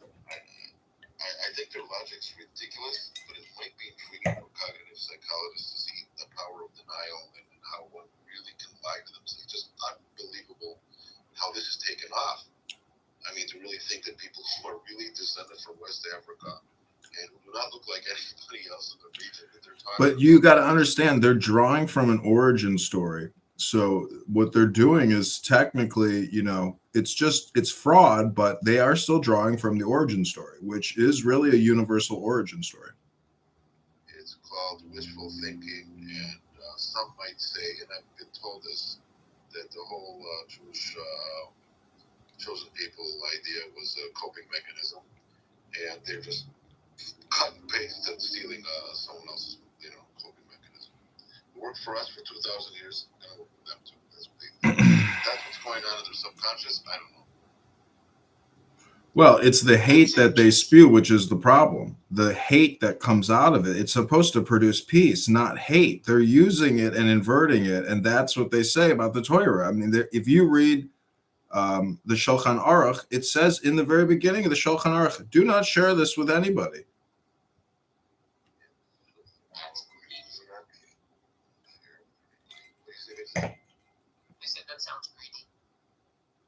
I mean, the Shulchan Aruch is a very complicated book. It's tough. It straight up tells you in the front of the Shulchan Aruch, it's not just a copyright warning. It goes very deep into what you should and should not do with that book. Yay, time. Keep your Judaism in your pants. Is that what it says, Mayor? I mean, let's be honest. Most people are. You should wake up like a lion, be like an eagle. Nothing about not sharing that. But you can read it, though, say you. No, what I'm trying to tell you is most people will never, ever pick up Shulchan Aruch and actually read it. So, I'm just saying. Do it right now. It's very simple Hebrew. You can read the thread that doesn't talk about churches. I'm not saying that I'm saying that it's a part of the copyright warning in the front. Is it goes deeper than just a basic copyright warning. It's not part of the text. Okay, but that's all due respect, Adrian, but that's in a way it's a way of victimization. We're talking about our people, then we have to say these other people. These other people think, these other people want, these other people say. I don't see the connection. No, I'm not presenting a victimization mentality. I'm just bringing up observations that I've had. That's all. There's really nothing that Black Hebrew Israelites have to do with science. Whatever. Well, I don't totally agree with you. I think that part of the construction of Zionism, as opposed to Judaism, involved a propaganda movement, a media campaign, a definition of Judaism, and an awareness of the different strains of Judaism. Whereas previously, what it's difference the did it make best. if I was Jewish in England? I knew the English Jews. If I was Jewish in Russia, I knew the Russian Jews. But Zionism, with it came the age of propaganda. Judaism had to be opened up, explained, clarified, It's the best. delineated. Very And I think from that comes some fans. I don't know if it was Judaism itself that was on trial or examined or anything. Yes, it was. Zionism was always about Judaism and Jews. I'm not saying that it was Like Herzl in France, coming from Hungary, has to think about the Jews of Spain, Israel, the Ottomans, and the Russians. Mostly think about the Russians. I'm not denying that we're touching upon parts of the element. We're just touching on the tail of that. What I'm saying is Herzl's primary concern wasn't about any of this cultural mumbo jumbo that I talked about in the last 15 minutes. Herzl just wanted to remove, he was more interested in removing something than creating something. He wanted to remove all these pogroms and all this anti-Semitism and all these other things. He wanted to remove suffering. Do you know the nightmare that kept Dreyfus up? That I just told you the answer. It kept Herzl up. It lit a fire under his ass. He wrote feverishly for 10 years after the Dreyfus affair. That was the thing. He wanted to avoid that. He said the Jews will never be at home in France. He was like firm on it. He's like, you can't live in this like secular place where the Jews are fine. It's like it's gonna turn on them. Look what happened to Dreyfus. No. This is against secular. I don't know that he was concerned. What? I put it in the chat. I read the Hakdama pretty quickly. I don't feel anything about sharing it. It's not that long. It's about 3 passages. I've never read it before. This is the Shulchan Aruch, right? The Shulchan Aruch by Rabbi Yosef Kairon. And it says what? You should stay. It basically says that I wrote on the Arba Turin. That's the original book. I wrote on it to Bet Yosef for all the Rishonim and the new things, and I compiled it, and so that it should be shakur b'picha, like wrote in your mouth, so you shouldn't get confused when you're asked something. And then I wrote it in a derech tzara, like abbreviated, and I called that book the Shulchan Aruch. I don't see anything about it. I didn't deny it. But it say you should hide your Judaism. Yeah, I was pretty surprised, but I read it just to make sure. Exactly. But it's not about secular or religious. Again, it's about Jews being targeted, except whether that's from. No, I know. Herzl wanted a secular state, but he was saying No, that. I don't know. I don't think he cared. Once again, I think his primary concern was a shelter. That's what his concern was, whether it was going to be secular or not. This is where. Wait, but you have to understand. You have to understand the nature of the movements he was trying to create. There was a reason why he thought it needed to be a separate Jewish state, right? That's a crazy idea, and he pushed for it from France because he was of the opinion he thought like a secular person. He wasn't saying that like religion is important and the Jews belong in Israel. He was saying religion is the backbone of a culture, and the cultures that we are surrounded by are anti-Semitic. He thought also that religious thinking brought to messianic thinking, which brought to like wait until this happens thinking, which brought to more pogroms and more inquisitions and more whatnot. So his thinking was, we have to roll up our sleeves and pick up the shovel and pick up the rifle. But Eitan, didn't that come later? Yeah, that came later. Didn't he originally want a state that could be... He lived for 10 years. He didn't see much of the... Herzl even wanted to take the Jews and convert them to Catholicism. He wanted to make peace. But he wasn't such an idealist. wasn't. No, he wasn't at all an idealist. But when he started Jewish, I'll tell you why this is important. 1898, when he made the first Zionist convention, he kept it very agnostic of how the state would look, and he said, well, the Jewish will get there. By the third Zionist convention, he announced cultural Zionism. So his opinion evolved, and it became a very specific view of what the country would look like, and it's kind of humorous today. He wanted semicircle houses. He basically wanted to build a very rich society like Vienna. He wanted many things, and he wanted a 7-day work week, and that's all wonderful. The point I'm touching upon, and I don't know if it's in any way intended in this is a very, very delicate, very sensitive point in Israel. Because was the health Herzl, to say Herzl was a secular is one thing. To say that he wanted a secular state, to say that he actually said, we know we have a Jewish state, we have a Jewish prostitute being arrested by a Jewish policeman, arrested in jail. That's what he said. I don't know if somebody said it. Yes, okay, it gives you goosebumps. But that's one thing to say that, and to say that he was anti-religious is a completely other thing. I didn't say he was anti-religious. You did not say that. But why are you surprised? Okay, but the point is, I said he was a secular person, and he related to religion like a secular person of that era. He thought that it was the backbone of a civilization, and he was surrounded by civilizations that were birthed in anti-Semitism. If I took you out of context, then apologies. I don't think he was a stained secular person of the generation. I've had this conversation with him. He was German, which was very atypical. He was at least second generation secular, maybe third. He was more removed from religion than the standard secular person of the time. Yes. If you go through his biography, it's very trying to assimilate. And Gregorians is much more standard. Yes. Herzl's story is the story of a Jew that wanted desperately to not be Jewish anymore and found that his only solution was, in fact, I don't even think so. He's a product of people who didn't want to be Jewish anymore.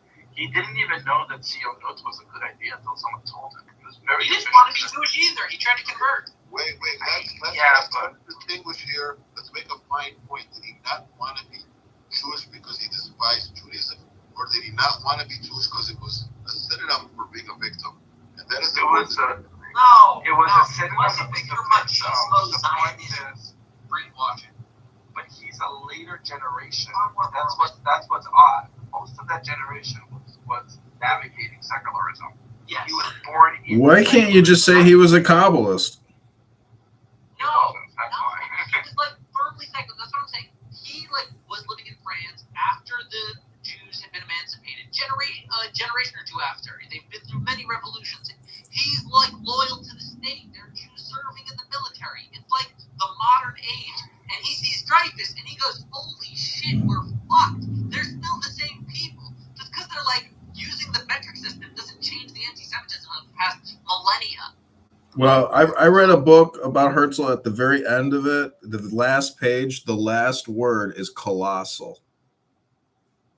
That was fascinating. Thank you for that. No, I mean, it's a story about how he went before the Sultan, and the Sultan saw the Spirit of God in his eyes. And then the end of the book says it can only be summed up, his achievements can only be summed up in one word, and that is colossal.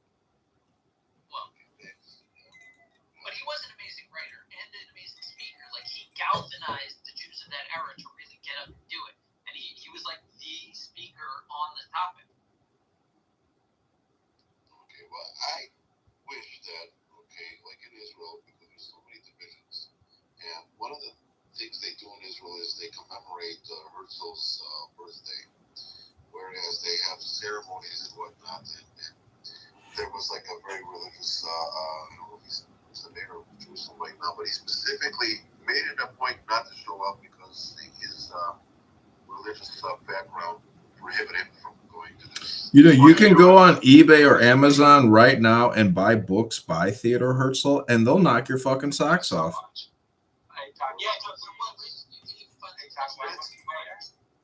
This was at least 20 years ago. I remember him. He went to jail. Rav is trying to get in here. Rav, but he can't because someone's got him blocked. Oh, that's such a Clubhouse. That is such a Clubhouse thing to say. Care? Does anyone care? Yeah. No, nobody cares. Sorry. Wait. Rob can come in here and contribute. It's not gonna hurt anybody. People's got Obviously, but I mean, is this really? Are you really going to have a conversation like this right now? El Normo has some belonging. This conversation is really becoming Jewish. Gotta tell you. Hey,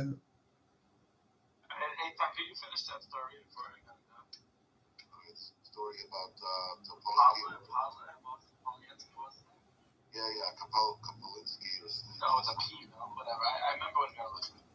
Some hardcore Yemenite making big decisions. Okay, whatever the deal was, he didn't want to go, and everybody supported him because they hated Herzl because they thought Herzl was against religion, against modern orthodoxy or whatnot.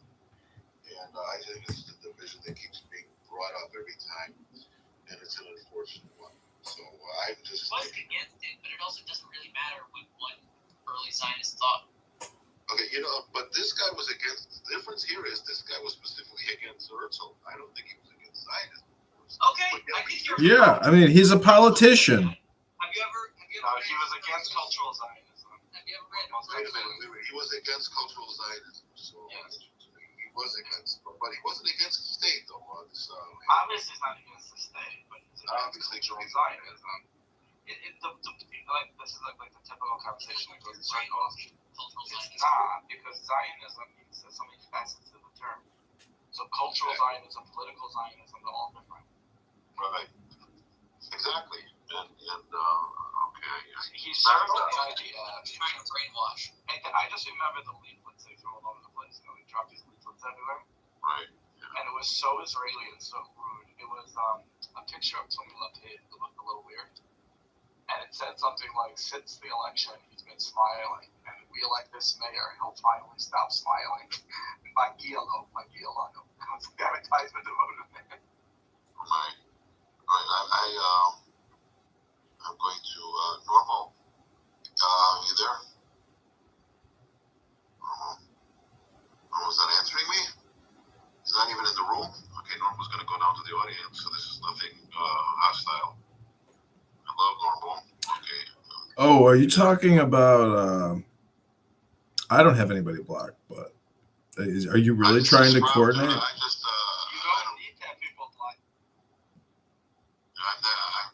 realize the consequences of making everybody about I'm trying to be a democratic person. There's a price with everything, okay? Rob, dude, although in this dispute that he's having with this other individual, I take So let me ask the Jews a question in the room. Like that Shulchan Aruch book, it tells you when to smoke a cigarette. It tells you when to tie your shoes. It tells you when to clip your toenails, your fingernails. I mean, these are big things that you can't really overlook, especially clipping fingernails. And I know that may sound ridiculous, but when you are poor in a shtetl and you have 2 candles and a half a loaf of bread, which is soured, and your milk is, not being produced by the cow, every little moment of your life is an intricate moment. And cutting fingernails is a difficult thing to do on a shtetl. So I'm just saying that there's even cultural significance or esoteric significance for clipping one's fingernails. And if you look up, there's a Jewish folklore book that goes deep into it. But I'm just wondering if Jews here are even, hip to be square.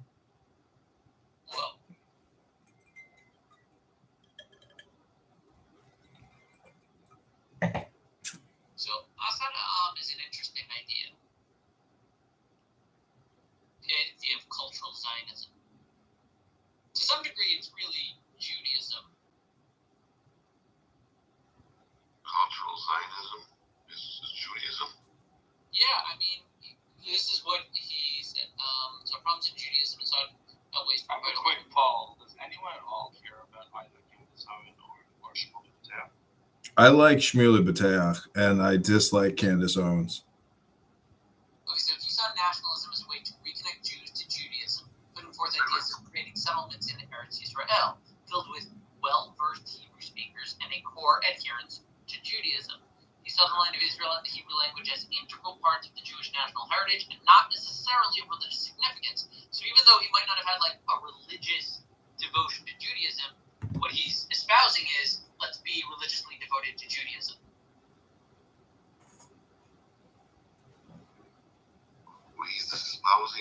He's espousing to be. Yeah, he's saying that they should speak Hebrew and practice Judaism in Israel. That's his theory of Zionism. Ribono shel olam. Wait.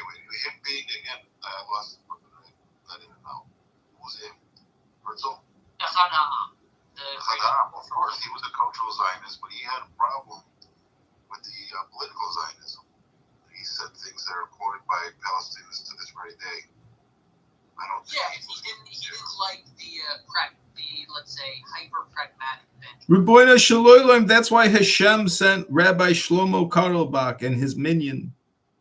Herzl didn't care where and he was willing to take the solutions.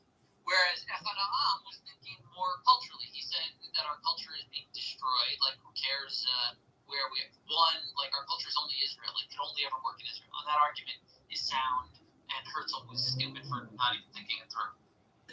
Ribono shel olam. That's why Hashem sent Rabbi Lazer Brody and Rabbi Shalom Arush of Breslov. I do eventually want to address Meir's question if he wants to expand on it about the legal death and getting his own business. So Meir want to say anything about it? Why did you bring it up? Meir, are you there? He's not there either. I moved Adrian down to the audience because he was getting a little crazy, and Adrian heard that one. Yeah, that's great. I wish I would have. Okay, but Meir was saying something.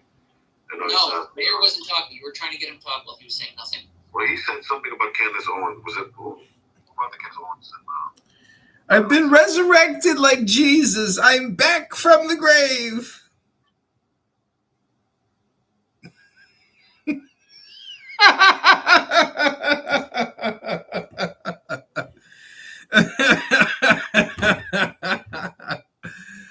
I'm back like Jesus. I've been resurrected from the grave.